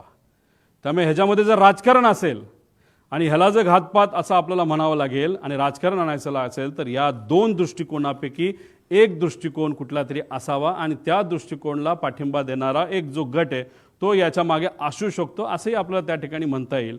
पण एक अजून जाता जाता एक सर्वात महत्त्वाची गोष्ट आहे ही, कदाचित जे जिल्हा परिषद पंचायत समितीचे अजितदादाच्या पक्षातले जे कुठले उमेदवार आहेत त्यांना हा मुद्दा कळेल. जेव्हा नगर परिषदचं इलेक्शन झालं होतं, नगरपंचायतचं इलेक्शन झालं होतं, महानगरपालिकेचं इलेक्शन झालं होतं, तेव्हा दादा सगळ्या गोष्टीचं नियोजन त्या ठिकाणी बघत होते. आजच्या राजकारणामध्ये काम करत असताना, इलेक्शन लढत असताना आपल्याला कशाची जरूरत असते तर आपल्याला मार्गदर्शक प्रमाणपत्र आणि कागदांची जरूरत असते. मार्गदर्शक कागद हे काय असतात हे कधीतरी मी नंतर त्या ठिकाणी आपल्याला सांगेल. पण एखादं मोठं इलेक्शन असेल तर मार्गदर्शक कागद हे जास्त लागतात, छोटं इलेक्शन असेल तर कमी लागतात. पण दादांचा हा अपघात होण्यापूर्वी सगळं नियोजन हे दादा करायचे, पण त्या कागदांचं मार्गदर्शक जे कागद आहेत त्याचं डिस्ट्रीब्युशन हे दुसरा कुठला तरी नेता करायचा. 28 तारखेला असंही आम्हाला कळतंय, आता कळतंय म्हणून आम्ही सांगतोय की या जिल्हा परिषद पंचायत समितीच्या इलेक्शनचं या मार्गदर्शक कागदांचं योग्य असं नियोजन त्या ठिकाणी झालं होतं, आणि निर्णय असा झाला होता 200 पट ताकद या मार्गदर्शक कागदांच्या माध्यमातून इथं लावली जाणार. सगळं ठरलं, सगळं झालं. दुर्दैवाने 28ची घटना त्या ठिकाणी घडली, आणि आम्हाला असं कळतंय की दादा नसताना या 200 पट ताकद जी लावली जाणार होती मार्गदर्शक कागदाच्या माध्यमातून, फक्त 50 पटच ताकद त्याच्यामध्ये लावली. 150 पट ताकद कमी लावल्यामुळे सुद्धा ते जे उमेदवार आहेत ते कुठंतरी काही गोष्टींच्या बाबतीत कमकुवत पडले आणि एकटे पडले दादा नसताना, अशी ती चर्चा आहे. त्यामुळे 150 पट ताकद का कमी लावली आणि कुणी लावली ह्याच्यामध्ये सुद्धा आपल्याला त्या ठिकाणी खोलात जावं लागेल. असे अनेक आहेत, आणि मी काय राजकारण करतो असं नाही, आजपर्यंत राजकारण करत असलो असतो, जे बोललो ते खोटं निघालं असतं, पण जे मुद्दे मांडले, कारण शेवटी इन्व्हेस्टिगेशन करत असताना टेक्निकल इन्व्हेस्टिगेशन इज इम्पॉर्टंट, आणि त्याच्याच बरोबर जर क्रिमिनल इन्व्हेस्टिगेशन आपण करतोय तर त्याच्यामध्ये एक दिवस आधी काय घडलं, एक महिना आधी काय घडलं, कोण कोणाला भेटलं, नंतर काय घडलं, कोण कसं वागतंय, कोण किती भावनिक आहे, कोण कुठल्या विषयामध्ये एखाद्या महत्त्वाच्या विषयामध्ये चर्चा करत असताना कोण कुठल्या भावनेतून त्या ठिकाणी बोलतं, हे सगळ्या गोष्टी जर आपण बघितल्या तरच त्याला राईट इन्व्हेस्टिगेशन आपण म्हणू शकतो. त्यामुळे आमची मागणी आहे की याच्यात क्रिमिनल इन्व्हेस्टिगेशनसुद्धा त्याच्यामध्ये त्या ठिकाणी व्हावं, आणि टेक्निकल इन्व्हेस्टिगेशन तर व्हावंच, पण टेक्निकल इन्व्हेस्टिगेशनमध्ये काय चुका आहेत हे मी तुम्हाला आधी सांगितल्यामुळेच ह्याच्यामध्ये मोठं रिस्ट्रक्चरिंग करण्याची त्याच्यामध्ये त्या ठिकाणी जरूरत आहे. पुढं आता याच्यामध्ये काही इतर मागण्या आहेत ज्यांना मी या परिवाराला भेटलो, कपूरच्या परिवाराला मी भेटू शकलो नाही, पण शांभवी पाठक यांच्या परिवाराला मी भेटलो. त्यांची एक व्यक्तिगत मागणी आहे जी सत्तेतले लोकच पूर्ण करू शकतील. कृपा करून त्या पाठक परिवाराला सत्तेतल्या काही लोकांना थोडा वेळ काढून त्यांना भेटणं महत्त्वाचं आहे. त्यांची मागणी समजून घेण्यासारखी आहे, आणि दिल्ली गव्हर्नमेंटच्या माध्यमातून त्यांची ती मागणी पूर्ण होऊ शकते. म्हणून मी आपल्या माध्यमातून त्या लोकांना जे सत्तेत आहेत त्यांना विनंती करतो. विदीप जाधव यांच्या मुलांचं शिक्षणाची जबाबदारी आम्ही घेतली, तो विषय तिथं संपलेला आहे, पण त्याच्याचबरोबर त्यांच्या पत्नी या ठाणे महानगरपालिकेमध्ये कॉन्ट्रॅक्टवर काम करतात. एकनाथ शिंदे साहेबांना आम्ही भेटूच, पण या प्रेस कॉन्फरन्सच्या माध्यमातून त्यांच्या नेत्यांना आणि एकनाथ शिंदे साहेबांना आणि श्रीकांतभाऊ शिंदेंना मी विनंती करतो की त्यांना परमनंट जर आपल्याला करता आलं या संवेदनशील विषयाच्या माध्यमातून, ते फार महत्त्वाचं त्या ठिकाणी ठरू शकतो. पिंकी माळी यांचा भाऊ यांना कॉन्ट्रॅक्टवर आम्हाला एका ठिकाणी नोकरी देता आली, जेवढं जमलं तेवढं, पण शेवटी तिचा याच्यामध्ये त्या ठिकाणी अपघात झालेला. ती आज त्या परिवाराबरोबर नाही. त्या परिवाराला आर्थिक दृष्टिकोनातून सबलीकरण करण्याचा फार मोठा वाटा त्या मुलीचा होता, युवतीचा होता. ती आज त्या परिवाराबरोबर नाही. त्या मुलाला परमनंट जर काय करता आलं, चांगला पगार जर तिथं देता आला, तर त्या बाबतीत सुद्धा तिथं विचार करण्यात यावा. कारण पिंकी माळींना शिकवण्यासाठी त्या टॅक्सी चालक वडिलांनी मुलगी असली तरी 50-60 लाख रुपये खर्च करून तिला शिकवण्याचा प्रयत्न केला आणि शिकवलं सुद्धा. पण दुर्दैवाने ही घटना त्या ठिकाणी घडली. त्यामुळे त्या परिवाराला सुद्धा मदत त्या ठिकाणी करण्याची जरूरत आहे. त्याच्याचबरोबर नंतर आम्ही अधिवेशनामध्ये विषय मांडूच. अजितदादांची नावं कुठल्या कुठल्या वास्तूला, कुठल्या कुठल्या गोष्टींना त्या ठिकाणी दिली जावीत, ह्या आमच्या मागण्या येत्या काळामध्ये त्या ठिकाणी असतील. पुढं आणि जस्टिस फॉर अजितदादा हॅशटॅग या पद्धतीने अख्खा महाराष्ट्र विचारतोय काय खरं घडलं 28 तारखेला, 28 तारखेच्या आधी. पण जे 28 तारखेला घात का अपघात जो घडला, त्याच्यामुळे सर्व महाराष्ट्रातले सामान्य लोक आज चिंतेत आहेत. आणि आज एवढा मोठा नेता आपल्यातून गेला तर आपलं उद्या कसं व्हायचं असा प्रश्न त्यांना तिथं पडलेला आहे. पण जस्टिस फॉर अजितदादा या पद्धतीने आम्ही सर्वजण आणि शुभचिंतक असे अनेक जण आम्ही सगळेजण मिळून या विषयासाठी, या इन्व्हेस्टिगेशनसाठी, हे इन्व्हेस्टिगेशन योग्य पद्धतीने व्हावं आणि आयुष्याच्या आमच्या स्वतःच्या शेवटच्या काळामध्ये जेव्हा आम्ही या विषयाकडे लक्ष देऊ, तेव्हा आम्हाला कुठेतरी एक समाधान असेल की अजितदादांच्या घात का अपघाताच्या बाबतीत योग्य असं इन्व्हेस्टिगेशन व्हावं. यासाठी महाराष्ट्राच्या जनतेने, पत्रकारांनी आणि माझ्यासारख्या एक सामान्य कार्यकर्त्याने सुद्धा यासाठी पुढावा घेतला. माणूस आपल्यात नसला तरी जस्टिस त्यांच्या त्या गोष्टीला मिळालं असं एक समाधान शेवटच्या आयुष्याच्या लेवलला हे आम्हा सगळ्यांना त्या ठिकाणी असावं, एवढीच आमची छोटीशी साधीशी इच्छा. हिंदीमध्ये नंतर बोलू का? बरं ठीक. हिंदीचं काय करू? हिंदी नंतर घेतो. नको नको.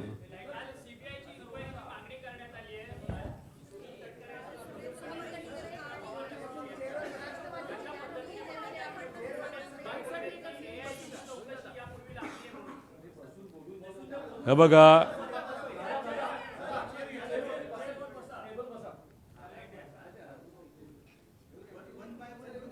वन बाय वन घ्या. 1 तास विचारतं विचारा, मला काय नाही. हे बघा, काल CBIला ही एन्क्वायरी दिली जावी अशी मागणी अजितदादांच्या पक्षाकडनं काकी असतील, पार्थ असेल आणि काही इतर नेते यांनी मिळून त्या ठिकाणी केली. चांगली गोष्ट आहे. मी त्यांचं पत्र बघितलं, मी जे मुद्दे मांडले ते त्या पत्रामध्ये दिसले. मग माझ्या मनात ज्या शंका आहेत त्यासुद्धा त्यांच्या मनामध्ये आहेत. ही एक महत्त्वाची गोष्ट आहे.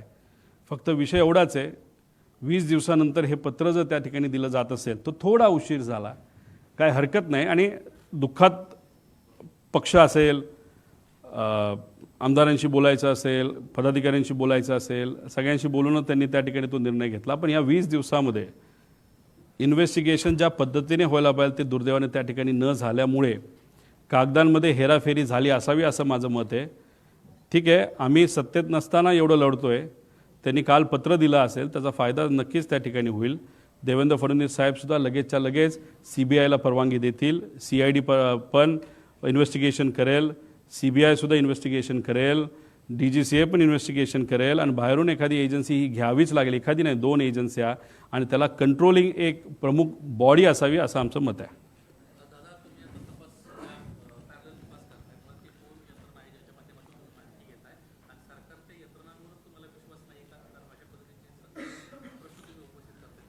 काल ज्या रिपोर्टचा तुम्ही उल्लेख मगाशी केला की तो DGCAकडनं तिथं आला होता, त्याच्या मॉडेल, विमानाच्या मॉडेलमध्ये चूक झाली आहे. त्याच्याचबरोबर विमान रजिस्ट्रेशनमध्ये चूक झालेली आहे. मग त्या एजन्सीकडनं तपास हा योग्य पद्धतीने तो सुद्धा टेक्निकली होईल हे कसं आपण मानू शकतो? त्याच्याचबरोबर ज्या ज्या काही गोष्टी आता होत चाललेल्या आहेत, जसं मंत्री जे एव्हिएशनचे मंत्री आहेत त्यांचा नाही तर त्यांच्या पक्षाचं VSR बरोबर मैत्रीचे संबंध त्या ठिकाणी दिसतात. आता तरी मैत्रीच त्या ठिकाणी वाटते. मग अशा पद्धतीने आपल्याला न्याय मिळणार आहे का इन्व्हेस्टिगेशनबद्दल? आणि ज्या पद्धतीने इन्व्हेस्टिगेशन चालली, म्हणजे CIDचा अजूनपर्यंत रिपोर्ट आला नाही, प्रिलिमिनरी रिपोर्ट आत्तापर्यंत यायला पाहिजे, तो अजूनपर्यंत मिळाला नाही. मग का उशीर लावला जातो? आणि हे करत असताना मालकच अमेरिकेत जाऊन जर बसत असेल तर शंका घेण्यासारखंच आहे. आणि आम्ही कुठून कशी माहिती काढली? आम्ही पण आमचे सोर्सेस त्या ठिकाणी ठेवलेत. आमच्याकडे पण ज्या माहिती आहेत त्यासुद्धा आम्ही काय आमच्याच घरी नाही तर ऑफिसमध्ये ठेवतो असं नाही, आम्ही 4-5 लोकांकडे त्या ठिकाणी ठेवत असतो. आणि माझ्याबरोबर जी टीम करते त्यांनासुद्धा माहीत नाही की आम्ही ते कुठे ठेवत असतो. आणि फक्त ही अर्धवट आत्तापर्यंत आलेली ही अर्धी माहिती आहे. माझ्याकडे अजून बरीच माहिती आहे जी डिटेलमध्ये आहे. ती माहिती उद्या परवा आम्ही आणू शकतो. फक्त आमची इच्छा आहे की आम्ही एवढं प्रेझेंटेशन केल्यानंतर इन्व्हेस्टिगेशनसुद्धा तेवढंच खोलात त्या ठिकाणी गेलं पाहिजे. पण आता हे सरकार इन्व्हेस्टिगेशन करते नाही करतं मला माहीत नाही, पण लोकांनी आपापल्या लेवलला इन्व्हेस्टिगेशन त्या ठिकाणी सुरू केलेलं आहे. त्याच्याचबरोबर काही तज्ज्ञांनी सुरू केलेलं, मराठी मीडियालीसुद्धा आणि हिंदी मीडियालीसुद्धा याच्यामध्ये खूप मनापासून लक्ष घातलेलं आहे. त्यांचेसुद्धा मी आभार व्यक्त करतो.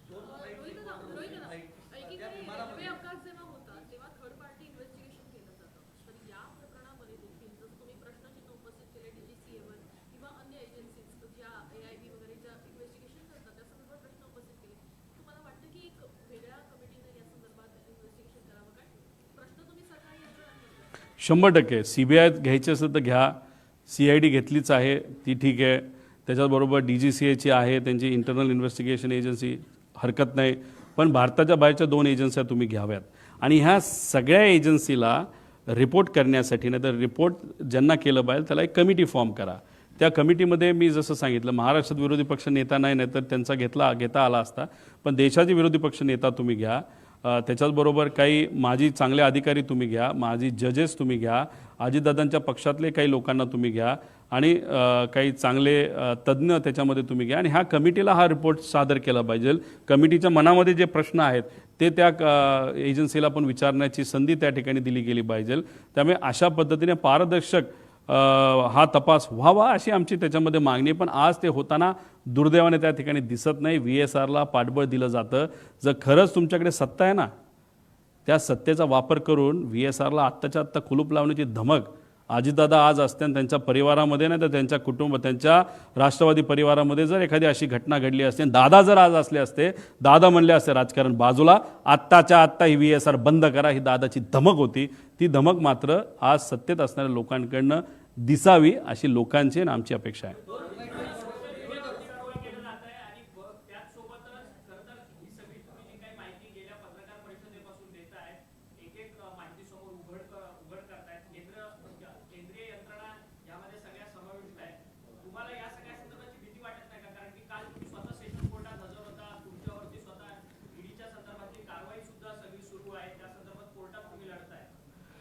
एकतर भीती मला वाटत नाही, पण माझ्या परिवाराला 100% त्या ठिकाणी भीती वाटते. एवढ्या मोठ्या लोकांना जर तू अंगावर घेत असेल, त्याच्याचबरोबर एवढी मोठी लोकं जर कुणी असेल, कारण ही घटना घडवायला फार मोठे लोक त्याच्या मागे असू शकतात, नाही तर लागतील. आणि मग या लोकांना तू अंगावर घेत असतील तर आम्हाला तुझी काळजी वाटते हे माझ्या पत्नीलीसुद्धा मला बोलून दाखवलं आहे, माझ्या मुलांनी मला बोलून दाखवलं आहे, माझ्या आईवडिलांनी आणि माझ्या सासऱ्यांनी आणि सगळ्या जवळच्या लोकांनी ते बोलून दाखवलेलं आहे. पण आपण नाही लढणार तर कोण लढणार? कारण का हा विषय अतिशय भावनिक आहे, महाराष्ट्रासाठी सुद्धा आणि आमच्या परिवारासाठी सुद्धा. जर भीतीपोटी आम्ही थांबलो, शांत बसलो, तर आम्ही मराठी माणसं कशाचे आणि आम्ही पवार कसले? आम्ही लढत आहोत, ठीक आहे, भीती आहे.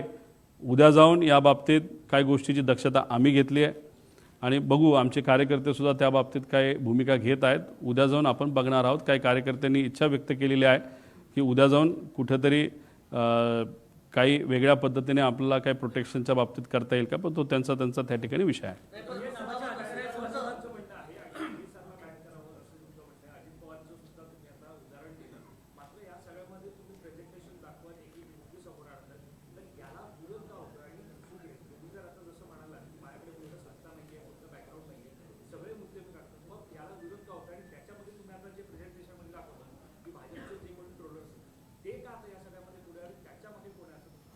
नाही, कोण आहे नाही आहे माहीत नाही, पण एक आहे, का मला विरोध करतात ह्याला मला सांगता येणार नाही, पण माझा विरोध करतायत, मला ट्रोल करतायत, याच्यामुळे मात्र शंका आता वाढायला लागलेली आहे.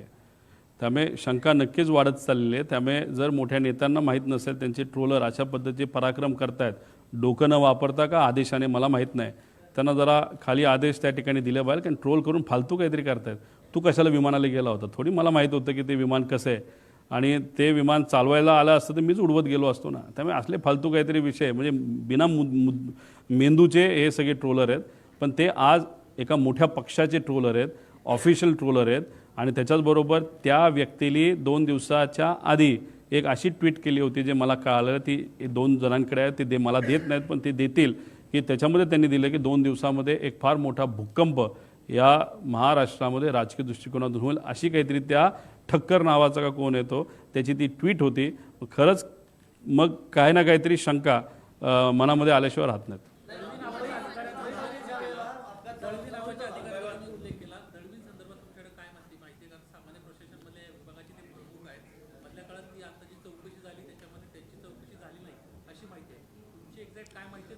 हे बघा, अकाउंटेबिलिटी ऑफिसर आणि एक सेफ्टी ऑफिसर असतो. दळवी कदाचित अकाउंटेबिलिटी ऑफिसर असतील महाराष्ट्र सरकारचे. महाराष्ट्राकडे जी कुठली विमानं नाही ते हेलिकॉप्टर असतील त्या NOCPचे, म्हणजे ते NOCPचं लायसन्स असतं. आणि मिश्रा हे सेफ्टी ऑफिसर असतील. विषय एवढाच आहे की पूर्वीचे जे कर्णिक नावाचे अधिकारी होते ते स्वतः VIP मुवमेंट जेव्हा व्हायचं ते विमान बघण्यासाठी, टेक्निकल काय गोष्टी आहेत ते बघण्यासाठी ते स्वतः तिथं जायचे. पण हे 2 महाशय दळवी आणि ते जे कुठले दुसरे मिश्रा म्हणून आहेत, हे ऑफिसमध्येच बसून राहतात. तो जो ॲरोचा आणि दुसऱ्या कंपनीचा जो ग्रुप आहे त्या ग्रुपवर हे आहेत, आणि त्या ग्रुपवर तो पवार नावाचा जो कोणी हँडलर आहे ॲरोचा, तो जर टाकत असेल की विजिबिलिटी ओके, तर या 2 महाशयांची जबाबदारी होती बाबांनो चेक करायची, ATCला फोन करायची, अरे VIP ट्रॅव्हल करणारे खरंच विजिबिलिटी आहे का नाही आहे, हे मात्र झोपले राहिले. मग तुम्ही पदावर असाल, तुम्ही सरकारचा या लोकांच्या कष्टाचा टॅक्सचा पैसा घेऊन तुमचं घर चालवत असाल, तर या विषयासाठी तुम्ही सुद्धा जबाबदार आहेत. त्यामुळे त्यांना सुद्धा जबाबदार धरलं पाहिजे, ॲरोला जबाबदार धरलं पाहिजे, VSRला जबाबदार धरलं पाहिजे, आणि जे काही सिंग वगैरे हे जे काही नावं मी सांगितलेले त्या सगळ्यांना जबाबदार धरण्याची जरूरत आहे.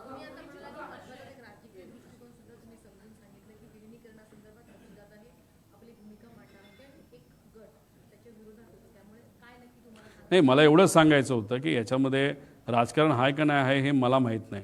मी फक्त म्हणतोय की पारदर्शक पद्धतीने इन्व्हेस्टिगेशन, एन्क्वायरी त्याच्यामध्ये त्या ठिकाणी व्हावी. आता राजकीय दृष्टिकोनातून जर, कारण शेवटी लोक मला विचारतात की जर राजकीय अँगल असेल तर तो कुठला, त्याला 2च अँगल असू शकतात. एक अँगल की NDA बरोबर आम्ही सर्वजण गेलो तो एक कुठला तरी गट दुखावणार आहे, आणि जर आम्ही NDA बरोबर न राहता 10 NDAतून बाहेर आले आणि रस्त्याची लढाई लोकांबरोबर राहून ते लढले तर एक दुसरा गट त्याच्यामध्ये दुखावणार आहे. या 2 सिनारिओ नाहीतर या 2 संभावनापैकी एक कुठली तरी संभावना राजकीय दृष्टिकोनातून असू शकते असं माझं मत आहे.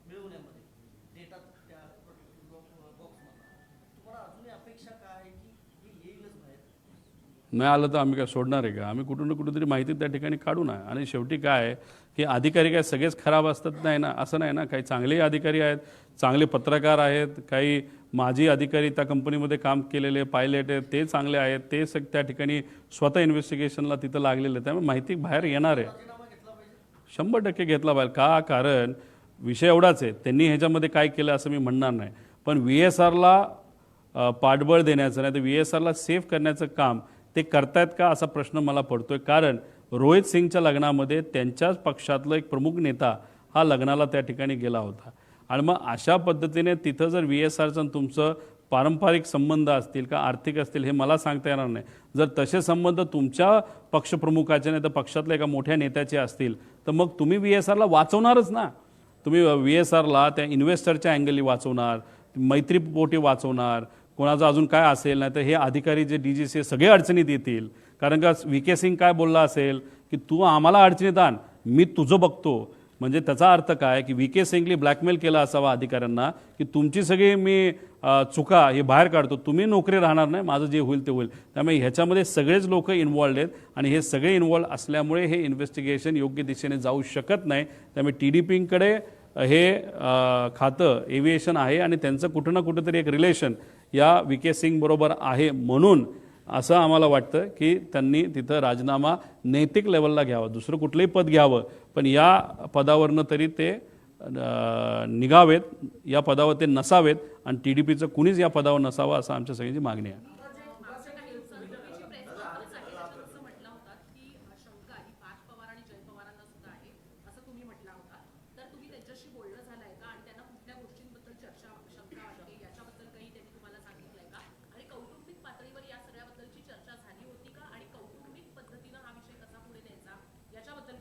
पार्थ आणि जय बरोबर 13 दिवसात मी बोललो. 13 दिवस झाल्यापासून आजपर्यंत अजूनपर्यंत आम्ही बोललेलो नाही. त्याच्याचबरोबर काकींबरोबर पण या बाबतीतली थोडी चर्चा झाली होती 13 दिवसामध्ये की मला अशी शंका आहे, मी प्रेझेंटेशन करण्याचा विचार त्या ठिकाणी करतोय. पार्थबरोबर चर्चा झाली होती, पण त्यानंतर मी कोणाचंच काही परवानगी घेत नसतो. जे वाटतं ते त्या ठिकाणी मी मांडत असतो, त्यामुळे मी कोणाची परवानगी घेतली नाही. पण त्यांच्या कानावर नक्कीच ह्या गोष्टी असाव्यात आणि त्यांना पार्थ आणि मुलांना आणि काकी त्या मानसिकतेत नव्हते. ते फार मानसिक दृष्टिकोनातून डिस्टर्ब त्या ठिकाणी होत्या. मुलंही डिस्टर्ब तशी होतीच, पण पार्थला आणि जयला शंका नक्कीच आहे असं त्यांच्या हावभावातून आणि चर्चेतून मला जाणवतं.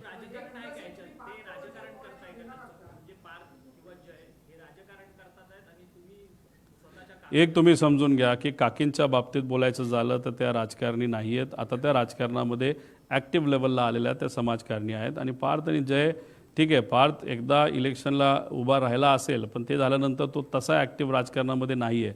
त्यामुळे राजकारण काय असतं हे त्यांना समजायला वेळ त्या ठिकाणी जाणार आहे.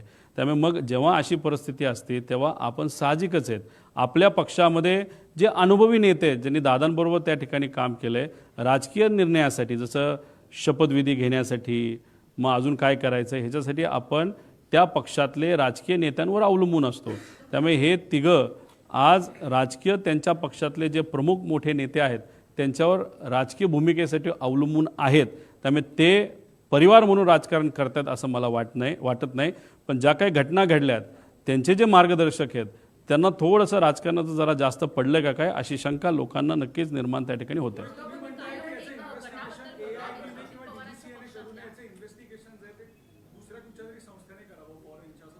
एक तर मी फ्रान्सची खरं तर काल फ्रान्सचे प्राईम मिनिस्टर त्या ठिकाणी आले होते, तेव्हाच आम्ही हा मुद्दा घ्यायला होता. आधी घेतला आहे आम्ही. फ्रान्सची एक चांगली एजन्सी आहे, UKची एक चांगली एजन्सी आहे आणि अमेरिकेची एक चांगली एजन्सी. या 3 एजन्सीकडनं आपल्याला हे इन्व्हेस्टिगेशन प्रॉपरली टेक्निकल लेवलला आणि सायंटिफिक लेवलला हे आपल्याला करता येईल. घ्या ना, पण AIBने जर अशा फॉरेन एजन्सी घेतल्या तर DGSA मधले अर्धे अधिकारी निघून जातील आणि बरेच काही लोक अडचणीत येतील. तेवढी हिंमत आणि तेवढी ताकद या एजन्सीकडे आहे का बघावं लागेल.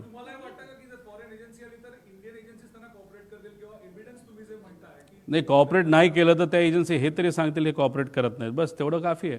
आमचं हेच म्हणणं आहे कॉपरेट होणार नाही आणि त्या एजन्सी आल्यानंतर हेच सिद्ध होईल की हे कॉपरेट करत नाहीत आणि करणार नाहीत.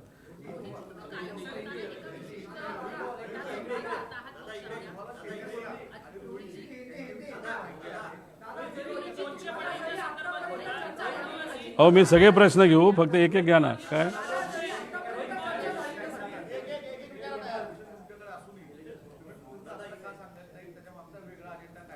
नाही, मी पूर्णपणे ही इन्फॉर्मेशन का देत नाही, कुठले नेते आले होते यांची नावं आहेत, काही लोकांचे फोटो आहेत, कारण मला याच्यात राजकारण आणायचं नाही. पण मी एकच गोष्ट सांगतोय की त्याच्या लग्नाला मोठे मोठे नेते 100% गेले होते. जर रोहित सिंग जो VSRचा मालक आहे आणि जो अतिशय चुकीच्या पद्धतीने विमान चालवायचा, बऱ्याच त्याच्यावर इलिगॅलिटीज आहे, अशा व्यक्तीच्या लग्नात जर तुम्ही जात असाल तर कुठं ना कुठेतरी तुमचे व्यक्तिगत, पारंपरिक नाही तर व्यावहारिक काय ना काहीतरी रिलेशन त्याच्यामध्ये असावं. आणि मग ते कोण आहेत नेते ते खरं खोटं म्हणजे गेले होते हे खरं आहे, पण त्यांचे संबंध काय हे मला माहीत नसल्यामुळे मी कोणाची नावं त्याच्यामध्ये घेत नाही.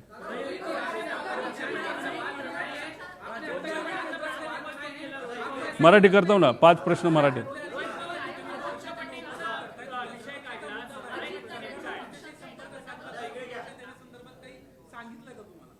मला सुरक्षा कोण देणार? मला जास्तीत जास्त सुरक्षा माझे कार्यकर्ते देतील. माझी पर्सनल जी कुठली सिक्युरिटी असेल ती सुरक्षा त्या ठिकाणी देऊ शकते. आता त्याच्या व्यतिरिक्त जर सरकारला असं वाटलं की नाही सिक्युरिटी ही दिली गेली बाहेर, आता तो कार्यकर्त्यांच्या इच्छेचा आणि सरकारचा त्याच्यामध्ये त्या ठिकाणी विषय आहे. पण नक्कीच मी फार मोठी रिस्क या पत्रकार परिषदेच्या माध्यमातून गेल्या आणि आता घेतोय याची जाणीव मला सुद्धा आहे, माझ्या परिवाराला सुद्धा आहे. पण शेवटी कोणातरी या विषयासाठी लढावं लागेल.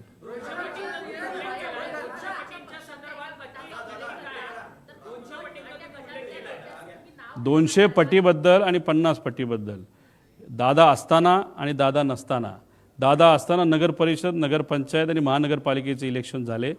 त्या उमेदवारांना मी काय म्हणतो हे कळलंय. आज दादा नसताना 50 पटीचं हे जिल्हा परिषद पंचायत समितीच्या उमेदवाराला कळलेलं आहे. त्यामुळे त्यांच्यात काय चर्चा ही फक्त मी बोलून दाखवली. आणि हा विषय मला जो सांगण्यात आला इथून 150 किलोमीटरवर एक कुठला तरी मतदारसंघ असावा, चांगला मतदारसंघ आहे, अशा एका जबाबदार आमदाराकडूनच हा विषय त्या ठिकाणी माझ्यापर्यंत आलेला आहे. मार्गदर्शक कागदाचा गैरव्यवहार होऊ शकतो. आता ते कागद काय आहेत हे आपल्याला पण शोधावं लागेल.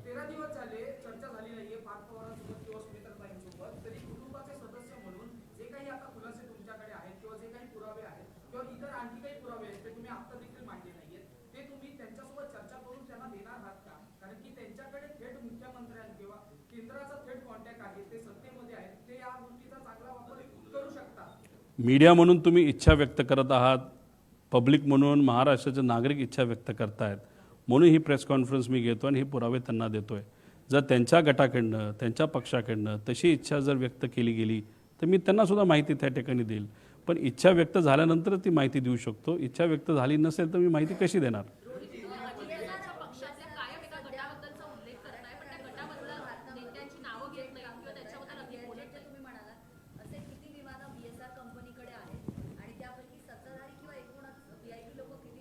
VSR व्हेंचर्स आणि VSR कॉर्पोरेशन नावाच्या 2 कंपन्या त्याच्यात 27 विमानं आहेत. 27 विमानापैकी आपले जे सगळे नेते बऱ्यापैकी विमानं त्याच्यामध्ये वापरतात. मुख्यमंत्री साहेब जर धावपट्टी मोठी असेल तर 600 लेगेसी 600 एक चांगलं विमान आहे, ज्याच्यातून मी त्या सेलिब्रिटी खेळाडूला घेऊन गेलो होतो का ते 2000 होतं माहीत नाही. आणि एकनाथ शिंदे साहेबसुद्धा प्रिफर करतात छोटं नको मोठं विमान द्या. पण दादांना काटकसर करायची सवय. दादांनी सांगितलं की बाबांनो दिल्लीला जायचं असेल तर मला लेगेसी द्या, नाही तर मोठं द्या. बाकी वेळेस जरा स्वस्तातलं साधं त्या ठिकाणी कुठलं तरी सेफ विमान हे मला त्या ठिकाणी द्या. आणि दादा मग लेअर जेट वापरायचे, बाकीसुद्धा लेअर जेट त्याच्यामध्ये वापरायचे. पण दुर्दैवाने ही घटना दादांच्या बाबतीतच त्या ठिकाणी झाली.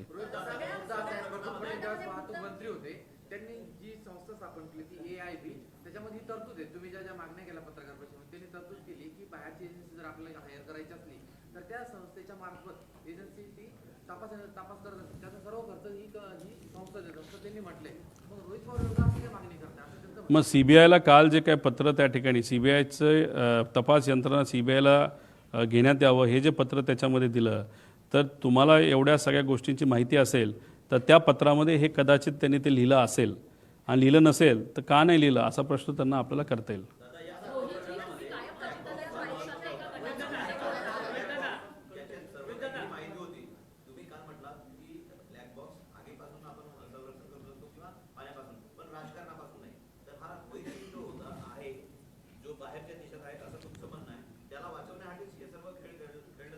असं दिसतंय.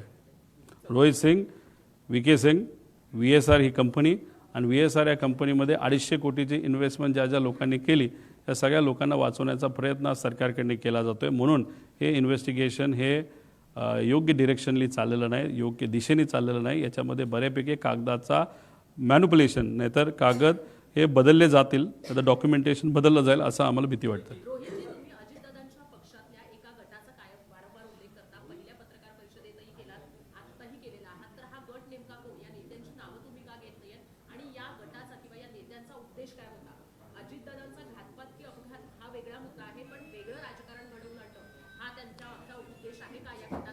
बरं, मला आज विलिनीकरणाबद्दल काहीच बोलायचं नव्हतं. लेकिन विलिनीकरणाचा एक विषय मी इथं मांडतो. जर हे दोन पक्ष एकत्र आले असते आणि दादांची इच्छा अशी होती की हे पक्ष एकत्रित यावे भावनिक दृष्टिकोनातून, आणि जर ते एकत्र आले असते, विलिनीकरण झालं असतं, तर महाराष्ट्राचा प्रदेश अध्यक्ष हे डॉक्टर अमोल कोल्हे झाले असते.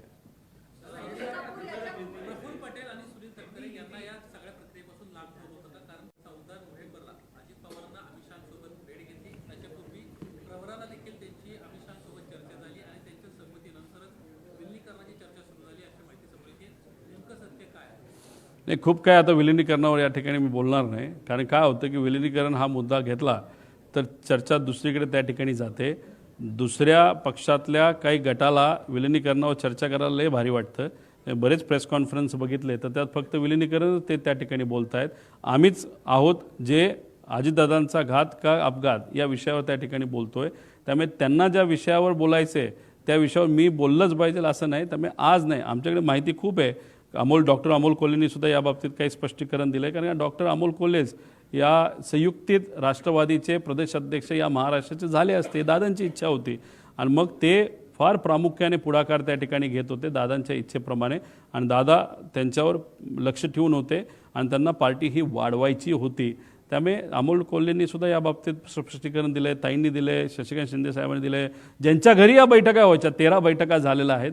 CCTV कॅमेरा कुठून घ्यायचा हे तुम्हाला त्या ठिकाणी माहिती आहे. तुम्ही ट्रॅफिकचा घ्या, नाहीतर मंत्री लोढा साहेबांच्या घराच्या समोरचा घ्या. तिथं दादा तुम्हाला 13 वेळा वेगवेगळ्या गाडीमध्ये, पण घर एक जयंत पाटील साहेबांचंच, आणि जयंत पाटील साहेबांनी सुद्धा यात स्पष्टीकरण दिलेलं आहे. अजितदादांचे निवडणुकीमध्ये कोणाशी वाद झालेले का, खास करून त्यांच्या पक्षातल्या नेत्यांमध्ये त्यांचे काही वाद वगैरे झालेले का, तुम्हाला काय माहिती? काही आमदारांशी तुम्ही बोललात तर ते तुम्हाला नक्कीच सांगतील, पण आमदारांशी बोलताना सुनेत्रा बहिणी काकी या राष्ट्रीय अध्यक्ष व्हाव्यात यासाठी सगळ्याच आमदारांनी सह्या केल्यात असं नाही, 35 आमदारांनी सह्या केल्यात असं आम्हाला कळतं.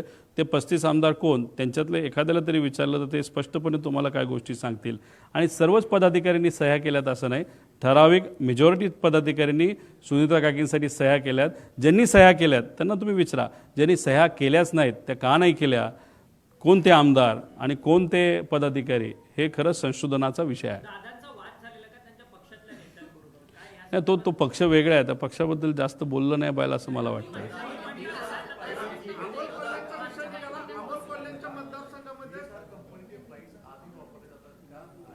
आधी वापरले जात होते आणि दुर्दैवाने आत्तासुद्धा वापरले जात आहेत. म्हणून मला CM साहेबांना सांगायचं आहे, DCM साहेबांना सांगायचं आहे, सर्व मंत्र्यांना विनंती करायची, सर्व सेलिब्रिटीला विनंती करायची आहे. VSR कंपनीमध्ये मेंटेनन्सचा खूप मोठा घोळ होता आणि दुर्दैव असं की एवढी मोठी घटना होऊन सुद्धा जर तुम्ही त्या विमानाने ट्रॅव्हल करत असाल तर उद्या जाऊन एखादी दुर्दैवी घटना, आम्ही आमच्या काकाला गमावलेलं आहे, दादाला गमावलेलं आहे, अजून एखादा मोठा नेता नाही तर सेलिब्रिटी, याच्या बाबतीत काय एखादी गोष्ट होऊ नये याची दक्षता DGCA पण घेतली पाहिजे. म्हणूनच VSRचे सगळे फ्लाईट्स हे बंद झाले पाहिजे अशी आमच्या सगळ्यांची मागणी आहे.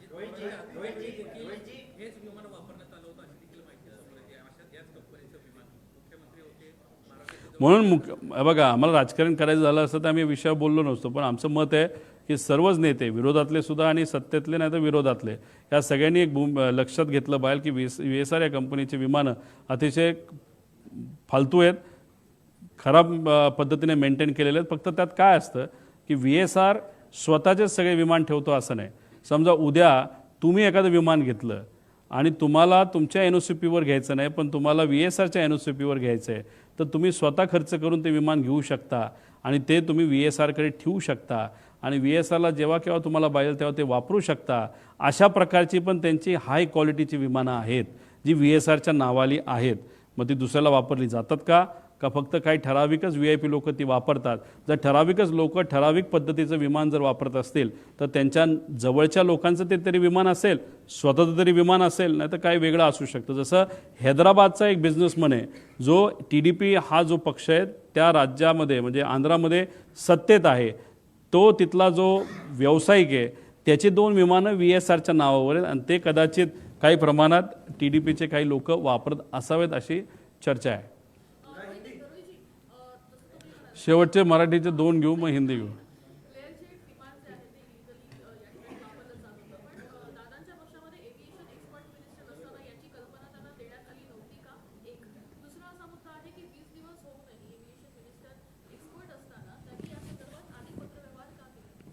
प्रायोरिटी वेगळ्या असतात. त्यांची प्रायोरिटी त्या नेत्यांची सत्ता स्थापन करणं, पदं मिळवणं आणि काही इतर गोष्टीमध्ये कदाचित ती प्रायोरिटी असावी. आणि नेत्यांची कदाचित ती राजकीय नेत्यांची ती प्रायोरिटी त्या ठिकाणी असते असं मला वाटतं. पण राहिला प्रश्न तुमच्या अनुभवाचा, तुम्ही तिथं मंत्री होता, त्या अनुभवाचा फायदा या इन्व्हेस्टिगेशनला व्हावा अशी लोकांची इच्छा आहे ना. पण ते होताना दिसत नसल्यामुळेच कुठंतरी लोक नाराज आहेत. त्यामुळे त्यांच्या अनुभवाचा वापर त्यांनी करावा. आणि तसंही 2009ला ही कंपनी फॉर्म झाली असली तरी 2014ला NOCPचं लायसन्स त्यांना मिळालं आहे. त्यावेळेस कोण मंत्री होतं, त्यांचा तो अनुभव होता. एवढं फटीचर कंपनी रजिस्टर आणि त्याला NOCP जर मिळत असेल, तो सुद्धा हा एक कुठला तरी एजंट होता. कोण हा VK सिंग. या एजंटला एक कंपनी फॉर्म करणं, NOCP सारखं एक मोठा लायसन्स त्या काळामध्ये त्या ठिकाणी मिळणं आणि नंतर ते झाल्यानंतर त्याला B-200 नावाचं एक विमान घेणं आणि त्याच्यानंतर 2019 नंतर म्हणजे कोविडच्या काळामध्ये त्यांना भरारी मिळणं आणि इन्व्हेस्टमेंट वाढणं, ह्या वेगळ्या वेगळ्या शंका आपण नक्कीच या बाबतीत घेऊ शकतो. नाहीतर ह्याच्यात जे काही अधिकारी आहेत आणि जे कोणी जबाबदार आहेत त्या लोकांना शोधून काढून का अशा फटीचर कंपनीला, जे डॉक्युमेंटेशन प्रॉपर करत नाही अशा कंपनीला कसं लायसन्स मिळालं, कशी विमानं त्यांनी भारताच्या बाहेरून आणले, कसं ते रजिस्टर करून दिले, असे अनेक प्रश्न निर्माण होतात.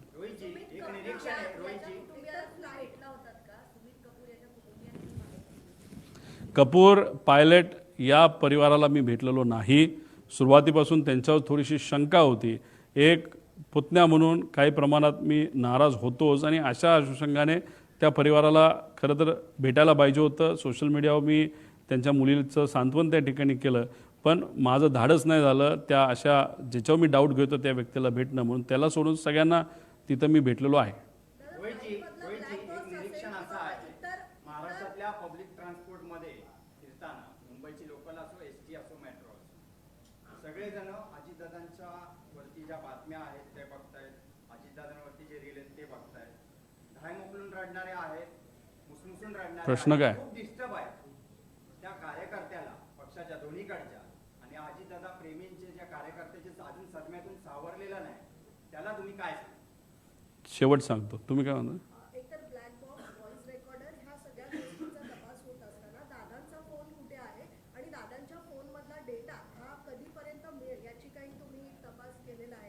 तो त्यांचा व्यक्तिगत डेटा आहे, व्यक्तिगत माहिती आहे. माझ्या अनुषंगाने त्यांच्या परिवाराकडे ते सर्व फोन असावेत. त्या डेटाचं, त्या माहितीचं, त्या फोनचं, त्या फोनमध्ये असणाऱ्या गोष्टींचं आणि काही महत्त्वपूर्ण डॉक्युमेंटचं आणि बऱ्याच काही गोष्टीचं काय करायचं व त्यांचा परिवार त्या ठिकाणी ठरवेल.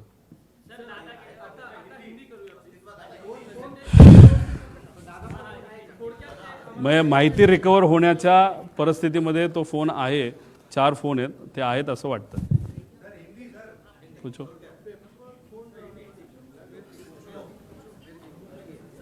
हा म्हणजे हा चांगला प्रश्न आहे.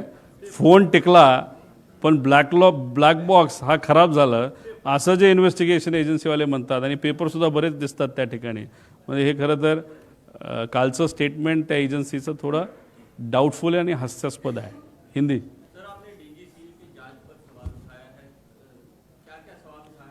एक तो ये जो प्लेन रजिस्टर हुआ, ये तो पुराना प्लेन है, US से लाया गया है. बहुत सारे अलग अलग देशों से प्लेन लाया गया. ये लेयर जेट नाम का जो प्लेयर का ब्रांड है बम्बार्डियर कंपनी का, तो उसमें जो स्पेसिफिकेशंस होते हैं वो स्पेसिफिकेशंस अगर बाहर के देश में, अगर US में तो अलग होते हैं.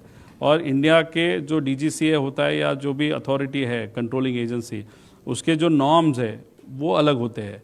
अगर वो नॉर्म के हिसाब से उस प्लेन में वो सिस्टम नहीं होगा या कुछ अलग, जैसे CVR के बारे में बोला कि जो विमान प्लेन में था 30 मिनट का था, लेकिन नॉर्म्स के हिसाब से 2 घंटे का चाहिए.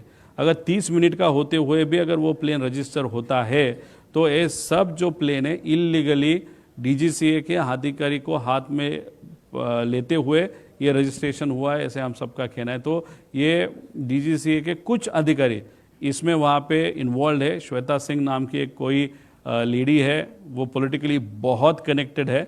उनका भी इसमें कुछ ना कुछ तो रोल हो सकता है. इसलिए जो इन्वेस्टिगेशन टीम बनाई है 6 लोगों की, उसमें एक तो लेयर जेट का अनुभव न होने वाले लोग ज़्यादा है. कोई भी नहीं है जो इसका लेयर जेट का अनुभव है. सब जन ये DGCA के लोग हैं. अभी हम ऑब्जेक्शन DGCA पे ले रहे हैं क्योंकि जो मॉडल नंबर है जो अभी इन्वेस्टिगेशन उनका जो भी इंफॉर्मेशन बाहर आ रहा है उसमें मॉडल नंबर ही उन्होंने गलत किया है। तो इस तरीके का अगर मॉडल नंबर पे ही अगर आप टेक्निकली गलत करते हो तो इन्वेस्टिगेशन कैसे आप अच्छे तरीके से कर सकते हो, ऐसे हम सबका कहना है। इसलिए बहुत सारे फ्लॉज है। और ये दूसरी बात, VSR नाम की ये जो कंपनी है उसके जो ओनर्स है VK सिंह और रोहित सिंह, इनको बहुत बड़े नेताओं का और बिजनेसमैन का सपोर्ट है। उनको सेफ रखने की कोशिश वहाँ पे की जा रही है VSR को। अगर ये इतना बड़ा एक्सीडेंट, बड़ा नेता वहाँ पे जाने के बाद, गुजर जाने के बाद भी अगर ये फ्लाइंग कर रहा है VSR, तो डेफिनेटली वहाँ पे किसी का तो सपोर्ट है।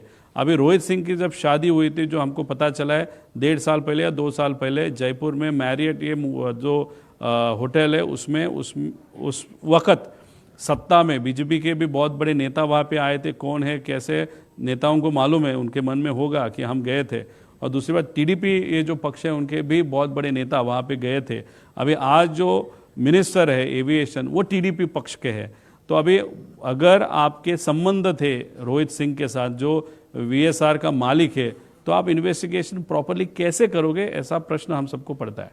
अजीत पवार पार्टी के वरिष्ठ नेता हैं, आपने पहले दिन से सवाल उठाए, क्या उन पर किसी को आपको शक है उन पर किसी पे कि जो इस घटना के पीछे हो सकती है? देखो, ये घटना की गई है ऐसा तो डेफिनेटली शक है, कॉन्स्पिरेसी 100% है, ऐसे हम सबको वहाँ पे लगता है। अभी इसके पीछे राजनीति है कि नहीं वो देखने की जरूरत है। अगर राजनीति है ऐसे अगर हमको सोचना है तो 2 टाइप का विषय आ सकता है। एक 2 टाइप के गुट है। एक गुट ऐसा है कि जो नहीं चाहता था कि हमारा जो दूसरा पक्ष है वो उस पक्ष के साथ, NDA के साथ सत्ता में आए, वो एक थ्योरी है। और पॉलिटिकल थ्योरी की बात करें तो दूसरी पॉलिटिकल थ्योरी है कि शायद दादा ये भी चाहते होंगे कि NDA में न रहे, बाहर आए, लोगों के साथ रास्ते पे लड़ेंगे हमारे साथ। तो ये जो चीज़ जिसको अच्छी नहीं लगती थी वो दूसरा गट है। अगर पॉलिटिकल थ्योरी इसमें लानी है तो इस दोनों गट में से कोई तो हो सकता है। ऐसे पॉलिटिकल थ्योरी को अगर हम कंसिडर करें तो ऐसे हम सबको लगता है।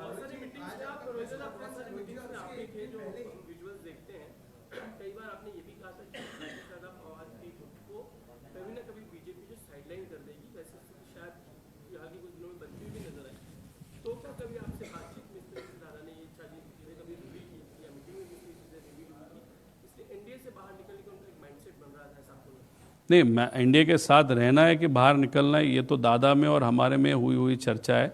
दादा आज नहीं रहे, इसलिए उस चर्चा पे अभी बात करना उचित नहीं होगा, ऐसे हम सबको लगता है। लेकिन ये बहुत बड़ा रिस्ट्रक्चरिंग पार्टी में, उनके पार्टी में उनको करना था। जैसे उनके जो प्रदेश अध्यक्ष है वो कोई यंग बंदा चाहिए, ऐसे उनका कहना था। डॉक्टर अमोल कोल्ले का नाम उन्होंने वहाँ पे प्रपोज किया है। इसलिए अमोल कोल्ले, अगर आप देखो तो बहुत सारे मीटिंग्स में डॉक्टर अमोल कोल्ले वहाँ पे थे, तो उस एंगल से हमारी चर्चा वहाँ पे होती थी। लेकिन दादा आज नहीं रहे, उनके साथ हमारा कंफर्ट लेवल था, उनकी इच्छा, भावनिक इच्छा थी, पॉलिटिकल सेकेंडरी था। लेकिन वो इमोशनली ये 2 पक्ष, 2 फैमिली साथ में आनी चाहिए, ऐसे उनको लगता था। उसका हम रिस्पेक्ट करते हैं और वो रिस्पेक्ट करते हुए ही हम वहाँ पे दादा के साथ बात कर रहे थे। आज दादा ही नहीं है तो ये विलीनीकरण और 2 पार्टी एक साथ में कैसे, क्यों, क्या, वो उस विषय का उत्तर देना उचित नहीं होगा, ऐसे मुझे लगता है। रोहित जी, आज आपका प्रेस कॉन्फ्रेंस था, उसके एक दिन पहले ही ब्लैक बॉक्स की जो खबर थी वो सामने आई है।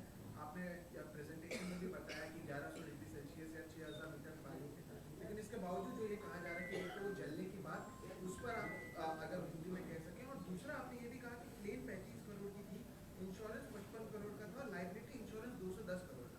इससे आप क्या कहना चाह रहे थे, इशारा क्या था, अगर वो भी आप हिंदी में? देखो, लाइबिलिटी अगर आप देखो तो लाइबिलिटी ऐसे होती है कि प्लेन में जो ट्रैवल कर रहे थे उनको उसका बेनिफिट होगा। उसी के साथ अगर ये प्लेन किसी घर पे पड़ता, फैक्ट्री पे पड़ता या एनिमल जो शेल्टर होता है उस पर गिरता, तो वहाँ पे जो नुकसान होता, तो उस नुकसान को भी लाइबिलिटी में वहाँ पे कंसिडर किया जा सकता है। अभी देखो, ये जो कपूर नाम के पायलट है उनको पर्सनल इश्यूज़ थे। वो क्या है, वो फैमिली विषय होने के कारण मैं ज़्यादा यहाँ पे नहीं बोलूँगा। और वो अल्कोहलिक थे, बहुत दारू पीते थे। उनका दारू का जो ब्रांड था वो बहुत एक्सपेंसिव है। एक बॉटल कम से कम 12-15 हज़ार की वहाँ पे आती। उनकी वो आदत थी। वो आदत क्यों थी? जेट एयरवेज में के साथ जब थे उनका पगार 10 लाख से 12 लाख महीने का था। लेकिन दारू पीने के बाद उनको वहाँ पे पकड़ा गया। उनका 3 साल के लिए, एक बार 3 महीने के लिए, दूसरी बार 3 साल के लिए उनका लाइसेंस कैंसिल हो गया था। इसलिए वो आप देखो तो 3 साल तक तो उनको काम नहीं था और कोविड के कारण उनको किसी को भी काम नहीं था, तो 5 साल he was out of job. उनके पास दूसरा कोई ऑप्शन नहीं था, ये VSR कंपनी को ज्वाइन करना था। उनकी सैलरी शायद 3-3.5 लाख, और एक बार अगर प्लेन आप फ्लाई करोगे तो 20-25 हज़ार उनको मिलता था। तो कोई भी बड़े जो एक पायलट होता है उसके लिए ये डिमोशन होता है। इमोशनली वो डिस्टर्ब थे, पर्सनल विषय था ही, तो इस सब का इस्तेमाल करते हुए उनको ब्लैकमेल किया गया था। किसने किया गया था, क्यों किया गया था, और उसके एंगल अगर ये लाइबिलिटी इतना बड़ा होगा तो उनके मन में फैमिली को कुछ मदद हो सकती है, वो भी विषय वहाँ पे आते होंगे। इसके कारण ये चीज़ हुआ है कि ऐसा हम सबका डाउट है। और दूसरा प्रश्न क्या था, ब्लैक बॉक्स के बारे में देखो, 1100 इज़ अ एवरेज, लेकिन अगर आउटर पार्ट देखो वो 1600 डिग्री सेल्सियस का अगर टेम्परेचर हो, और 1100 ओवरऑल एवरेज की बात करें, वो भी 1 घंटा कंटिन्यूअस आग में डाल दिया 1100, तो प्रॉब्लम आ सकता है। इसलिए बाहर का जो आउटर लेयर है टाइटेनियम का है, 1600 डिग्री सेल्सियस तक टेम्परेचर वो ले सकता है। उसके अंदर एक है, उसके अंदर मुझे प्लेन जिस मटेरियल का बना होता है वो मटेरियल सबसे अंदर होता है, उसके अंदर वो टेक्निकल जो डेटा होता है वो होता है।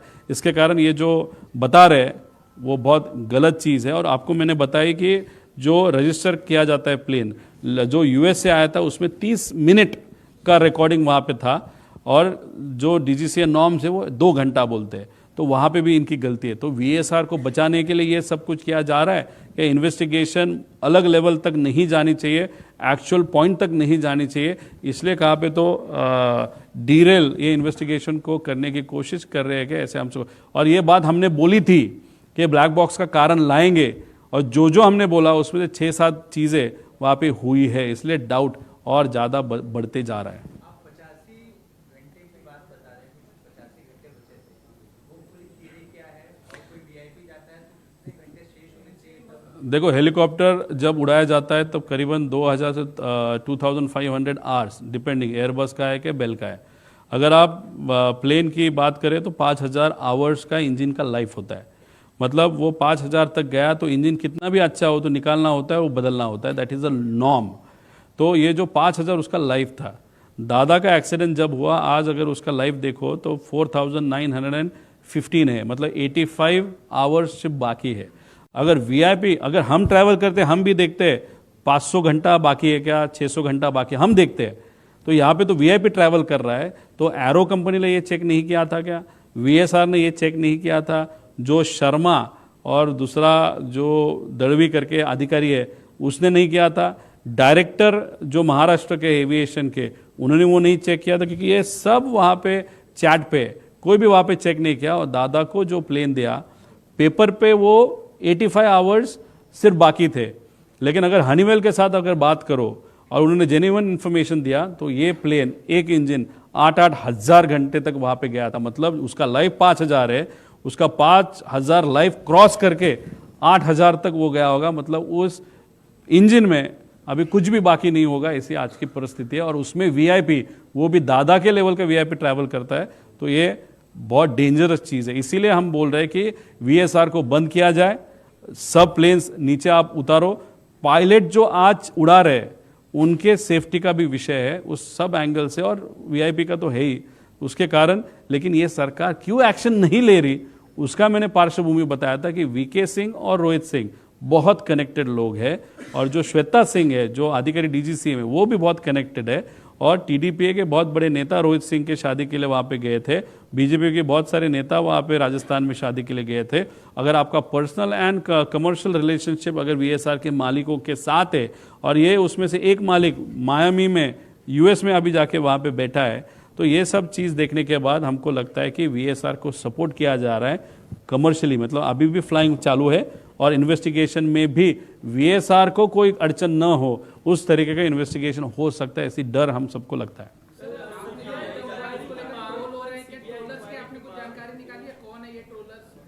अरे ये ठक्कर नाम का है, क्या नाम उसका, सुमित ठक्कर नाम का एक ट्रोलर है, वो ऑफिशियली BJP का ट्रोलर है।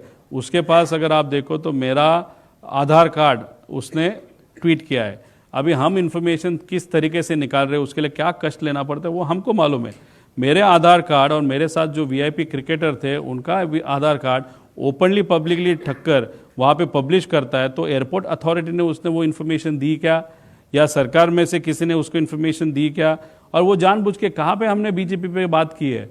अगर बीजेपी पे या कोई भी राजकीय पॉलिटिकल नेता पे अगर हम बात नहीं कर रहे, पॉलिटिकल एंगल इसको नहीं दे रहे, तो पॉलिटिकल ट्रोलर मेरे को क्यों ट्रोल कर रहे हैं? और ये ठक्करी जो व्यक्ति है 2 दिन पहले उसने एक ट्वीट किया था, वो ट्वीट 2-3 जन के पास है, वो हमको देने वाले अभी तक उन्होंने नहीं दी। उसमें उसने लिखा था कि 2 दिन में महाराष्ट्र में बहुत बड़ा भूकंप होने वाला है, पॉलिटिकल भूकंप होने वाला है, लेकिन 7-7.5 मिनट में ही वो ट्वीट उसने डिलीट की। तो ये ठक्कर कौन है?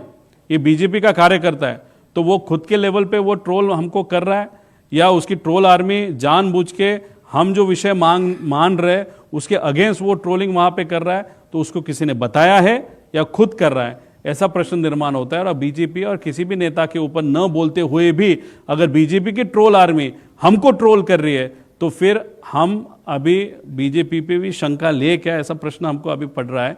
उसी के साथ नेताओं को कुछ मालूम नहीं होगा, देवेंद्र फडणवीस साहब को नहीं मालूम होगा। देवेंद्र फडणवीस साहब को मुझे कहना है, ये लोगों को जरा कंट्रोल कीजिएगा, नहीं तो ये आगे जाके लोगों को भी ऐसा लगना चालू हो जाएगा, या हमको भी, कि दूसरा एंगल इस विषय को बीजेपी के साइड से है कि नहीं। इसलिए ये चीज़ें ट्रोल के एंगल से हो रही है, इसके कारण हमको शंका वहाँ पे बढ़ रही है। वो कैश बॉक्स नाम की जो कंपनी वो अलग ट्रोल कर रही है, वो ठीक है, वो छोटा मोटा कर रही है, उनकी ताकत उतनी बड़ी नहीं है, लेकिन बीजेपी की ट्रोल की ताकत बहुत है। और वो मेरे खिलाफ अगर ट्रोलिंग कर रहे हैं तो शंका तो वहाँ पे लेने की वहाँ पे गुंजाइश है, ऐसा लगता है। डोनाल्ड ट्रंप का आपने आधार कार्ड तैयार किया था कुछ दिन पहले, उसके बाद आपके ऊपर कार्रवाई भी हुई। समीर ठक्कर जिस तरह से आपकी शर्मा की डिटेल जो है वो पब्लिकली ट्वीट कर रहा है, तो क्या उसके ऊपर कार्रवाई होनी चाहिए, मांग करेंगे आप? देखो, मैंने वहाँ पे बता के किया था कि ये चीज़ होती है, और मैं करके दिखाता हूँ कि ये डेमोक्रेसी के लिए बहुत घातक है। यहाँ पे ओरिजिनल मेरे आधार कार्ड वहाँ पे डाले हैं, हमने ट्विटर को वहाँ पे कंप्लेन की, ट्विटर ने उन पे ऊपर एक्शन ली, कोर्ट में भी हम जाने वाले हैं। लेकिन ये चिरकुट 10 पैसे वाले लोगों पे इतना समय क्यों वेस्ट करना, उसके कारण ज़्यादा हम आगे नहीं जाएंगे। लेकिन विषय इतना ही है कि सरकार इसके बारे में कुछ नहीं करेगा। बहुत खास ट्रोल है ये, बहुत ताकत है इसके पीछे, और इसके माध्यम से करीबन 500 अकाउंट अलग अलग वहाँ पे चलाए जाते हैं। तो ये बीजेपी का खासम खास व्यक्ति, उसके ऊपर एक्शन शायद वो नहीं लेंगे, और हम बोलेंगे भी नहीं, लेना है तो उनको लेने दो, नहीं तो लोगों को पता चल गया कि मेरे को कौन ट्रोल कर रहा है, क्यों ट्रोल कर रहा है, वो डेफिनेटली लोगों के मन में अभी शंका चालू हो गई। साथ में बाकी के नेता भी थे, पवार साहब। सीबीआई जांच की मांग क्या बिल्कुल उचित है, ये एजेंसी कर सकती है? पहला सवाल ये। दूसरा, आप जिस तरह की जांच की स्ट्रक्चर की मांग कर रहे हैं,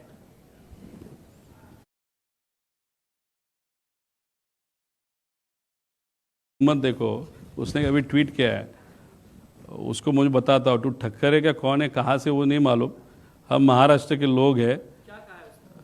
वेलकम बोला है, वेलकम बोला है। अभी वेलकम, हम तो वेलकम आपका करेंगे, लेकिन मराठी मानू से देखेंगे आपको स्वागत किस तरीके से आपको चाहिए होगा। आपको पीछे सरकार है, ताकत है, पैसा है, हमारे पीछे हमारे लोग हैं, हम दिखाएंगे हमारी ताकत क्या होती है। ये सवाल सीबीआई जांच की मांग से जुड़ा हुआ है, और आप जिस तरह की स्ट्रक्चर की मांग कर रहे हैं कि फॉरेन कंपनीज होनी चाहिए, वो ज़्यादा अच्छे से बेटर इन्वेस्टिगेट कर सकते हैं। सीआईडी जब भी ये सीआईडी ये महाराष्ट्र की एजेंसी है, उनको काम क्यों दिया गया है? बिकॉज उसको एक क्रिमिनल एंगल है, इसलिए सीआईडी का नाम आगे आया था। जो टेक्निकल इन्वेस्टिगेशन है वो डीजीसीए के माध्यम से वहाँ पे किया जा रहा है, वो जो उनकी एक अलग बॉडी है वो। और अभी देखो, जब महाराष्ट्र की एक आध एजेंसी सीआईडी काम कर रही है, तब अजय दादा का पक्ष बोल रहा है कि नहीं, अभी सीआईडी ठीक है, अभी सीबीआई को दे दो, मुझे सेंट्रल केंद्र सरकार को वहाँ पे दो। अभी सीबीआई भी वहाँ पे करेगी, सीआईडी वहाँ पे करेगी, अलग अलग एजेंसी किया जाएगा। हमारी मांग है फ्रांस, यूके, यूएस, वहाँ के जो एजेंसी हमने लास्ट प्रेजेंटेशन में नाम लिए थे उनको भी ले लो, लेकिन इसको एक गवर्निंग बॉडी रखो। अभी हम चाहते थे महाराष्ट्र के विरोधी पक्ष नेता, लीडर ऑफ अपोजिशन, उसका प्रमुख रहे, अभी ठीक है वो नहीं रहे, तो कोई है ही नहीं हमारे यहाँ पे लीडर ऑफ अपोजिशन महाराष्ट्र में, तो फिर केंद्र सरकार का जो पार्लियामेंट है वहाँ की राहुल गांधी जी उनको ले लो, कुछ एमपी को ले लो, कुछ एमएलए को ले लो, अजीत दादा के पक्ष के लोगों को वहाँ पे ले लो, कुछ एक्स जजेस को ले लो, एक्स अधिकारी को ले लो, एक बॉडी वहाँ पे करो ताकि ट्रांसपेरेंट वहाँ पे एक सर्वेलेंस या जो भी सर्वेलेंस नहीं लेकिन एक कंट्रोल वहाँ पे रहेगा। उसके नीचे सीबीआई, फिर मंत्री को भी, अगर मुख्यमंत्री साहब को भी आना है वो भी आ सकते हैं, केंद्र सरकार के लोगों के आना आ सकते हैं, और उसके नीचे फिर सीबीआई, सीआईडी, अलग अलग जो भी एजेंसी वो उनके नीचे रहेंगे। तो एक कंट्रोलिंग बॉडी होना बहुत इंपॉर्टेंट है, क्योंकि जिस तरीके से आज तक इंक्वायरी हुआ, इन्वेस्टिगेशन हुआ, वो अच्छी तरीके से नहीं हुआ ऐसे हम सबको दिखता है।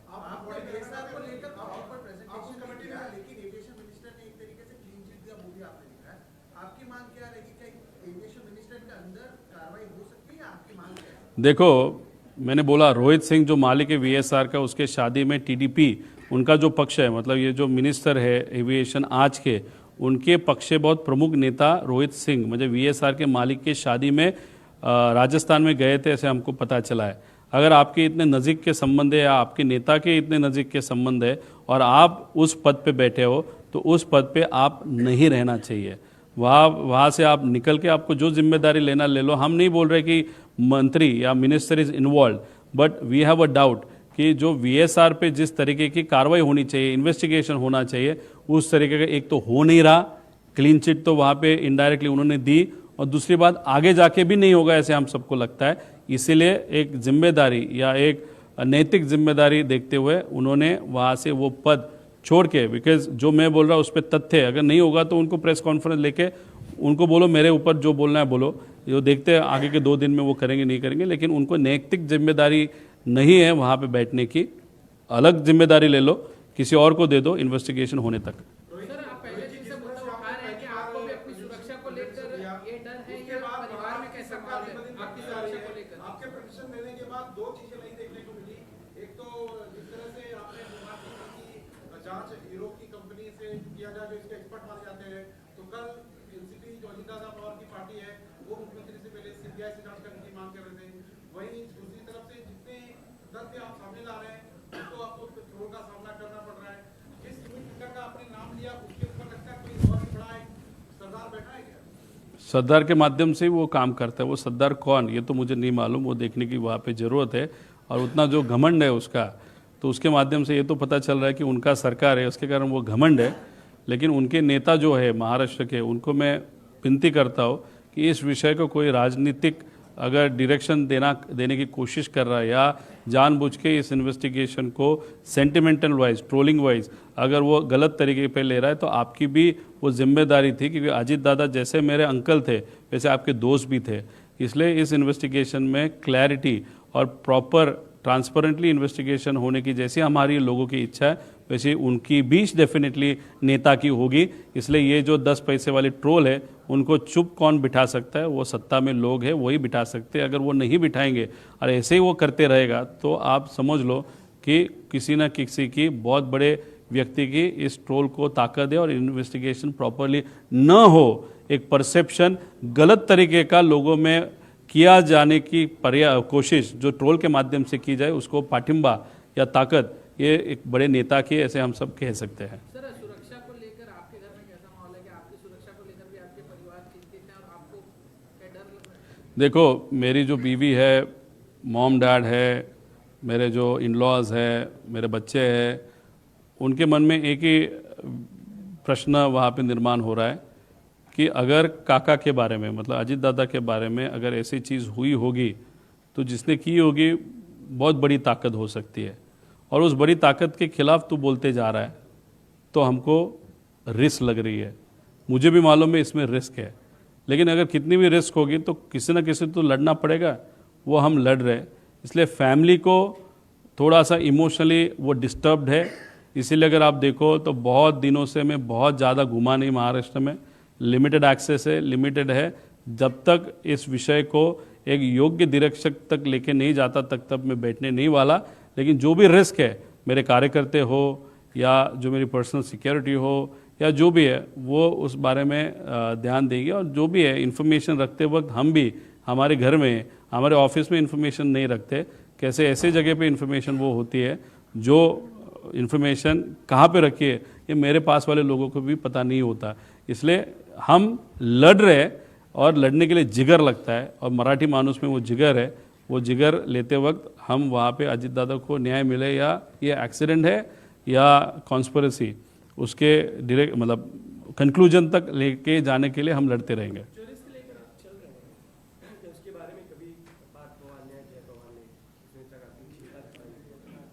देखो 13 दिन जब तक थे, जब तक हम साथ में थे तब चर्चा होती थी, पार्थ और जय के साथ चर्चा होती थी। उनके मन में भी जिस तरीके से बातचीत हमारी हुई उससे पता चलता है कि उनके मन में भी डाउट है, काकी के मन में डाउट है, लेकिन वो बहुत ही इमोशनली डिस्टर्ब थी शुरुआत में। अभी 13 दिन के बाद मेरा एक भी बात न फ़ोन पे न व्यक्तिगत लेवल पे वहाँ पे उनके साथ हुई। ये प्रेजेंटेशन जो भी है, मेरे दोस्त, मेरे पहचान के लोग, जो शुभचिंतक है और हम सब ने मिलकर ये प्रेजेंटेशन वहाँ पे कर रहे हैं। इसलिए इसके लिए कोई भी सत्ता में से कोई भी हमको मदद कर रहा है ऐसे नहीं, लेकिन हमारे लेवल पे जो भी हम कर रहे हैं वो सिर्फ दादा के प्यार में, रिस्पेक्ट में, क्योंकि वो बड़े नेता थे और हमारे रिलेटिव थे, उस एंगल से हम ये सिर्फ चीज़ें कर रहे हैं। आपने कहा कि 4 फोन पूरी तरह से सुरक्षित है, लेकिन ब्लैक बॉक्स पूरी तरह से जिस तरह से सामने इंफॉर्मेशन आ रही कि वो डिस्ट्रॉय हो चुका है। अब तक के इतिहास में 50-50 साल पुराने जो आपने उसके ब्लैक बॉक्स सुरक्षित नहीं है कहीं आपसे। इसीलिए तो हम डाउट ले रहे हैं कि ब्लैक बॉक्स से एक तो कुछ नहीं हो सकता, technically it is not possible, क्योंकि ये जो एक्सीडेंट अगर आप देखो वहाँ पे पेपर भी आधे जले थे या न जले थे, और अगर कोई भी चीज़ को कंटिन्यूसली 1 घंटा अगर वो 1100 डिग्री सेल्सियस का टेम्परेचर मिलेगा तो ब्लैक बॉक्स को कुछ हो सकता है। दूसरी बात, ब्लैक बॉक्स के थोड़े से आगे जहाँ पे दादा बैठे थे नहीं तो वहाँ पे टॉयलेट होता है, उस टॉयलेट के पीछे एक बड़ा जगह रहता है जहाँ पे बैग रखी जाती है, वहाँ पे 2 कैन पेट्रोल के वहाँ पे रखे थे, ऐसा हम सबको कहते हैं, जो इल्लीगल है। और वो पेट्रोल के कैन जो इल्लीगली रखे होंगे, अगर रखे होंगे तो उन्होंने बॉम्ब की तरह एक्ट किया, और वो पहले ब्लास्ट हुए और उसके बाद फिर वो विंग में जो पेट्रोल था वो वहाँ पे ब्लास्ट हुआ। इसलिए इस सब विषय में हमको शंका लगती है, और जिस तरीके से इन्वेस्टिगेशन हो रहा है उस पर भी हम शंका तो ले ही रहे हैं।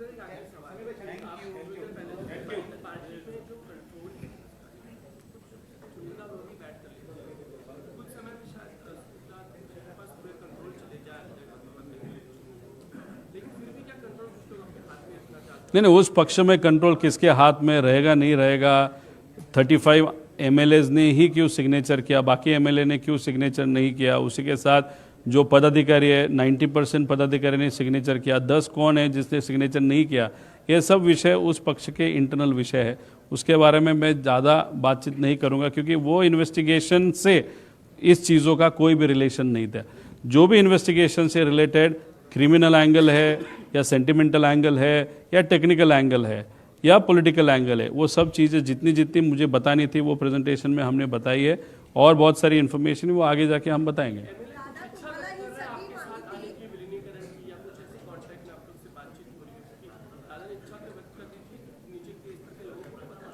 देखो दादा पॉलिटिकल व्यक्ति थे, दादा चुन के आते थे, और यहाँ पे अगर आप देखो तो जो MLAs है वो भी चुन के आते थे। MLAs को चुन के कैसे आना है, लोगों के सेंटिमेंट क्या है, वो लोगों के साथ रहने के कारण उनको वो सेंटिमेंट्स के बारे में मालूम है। इसलिए MLAs जो बता रहे वो भी 35 MLAs, सब नहीं, there are some MLAs who are against this concept it seems, इसलिए तो उन्होंने सिग्नेचर नहीं वहाँ पे किया।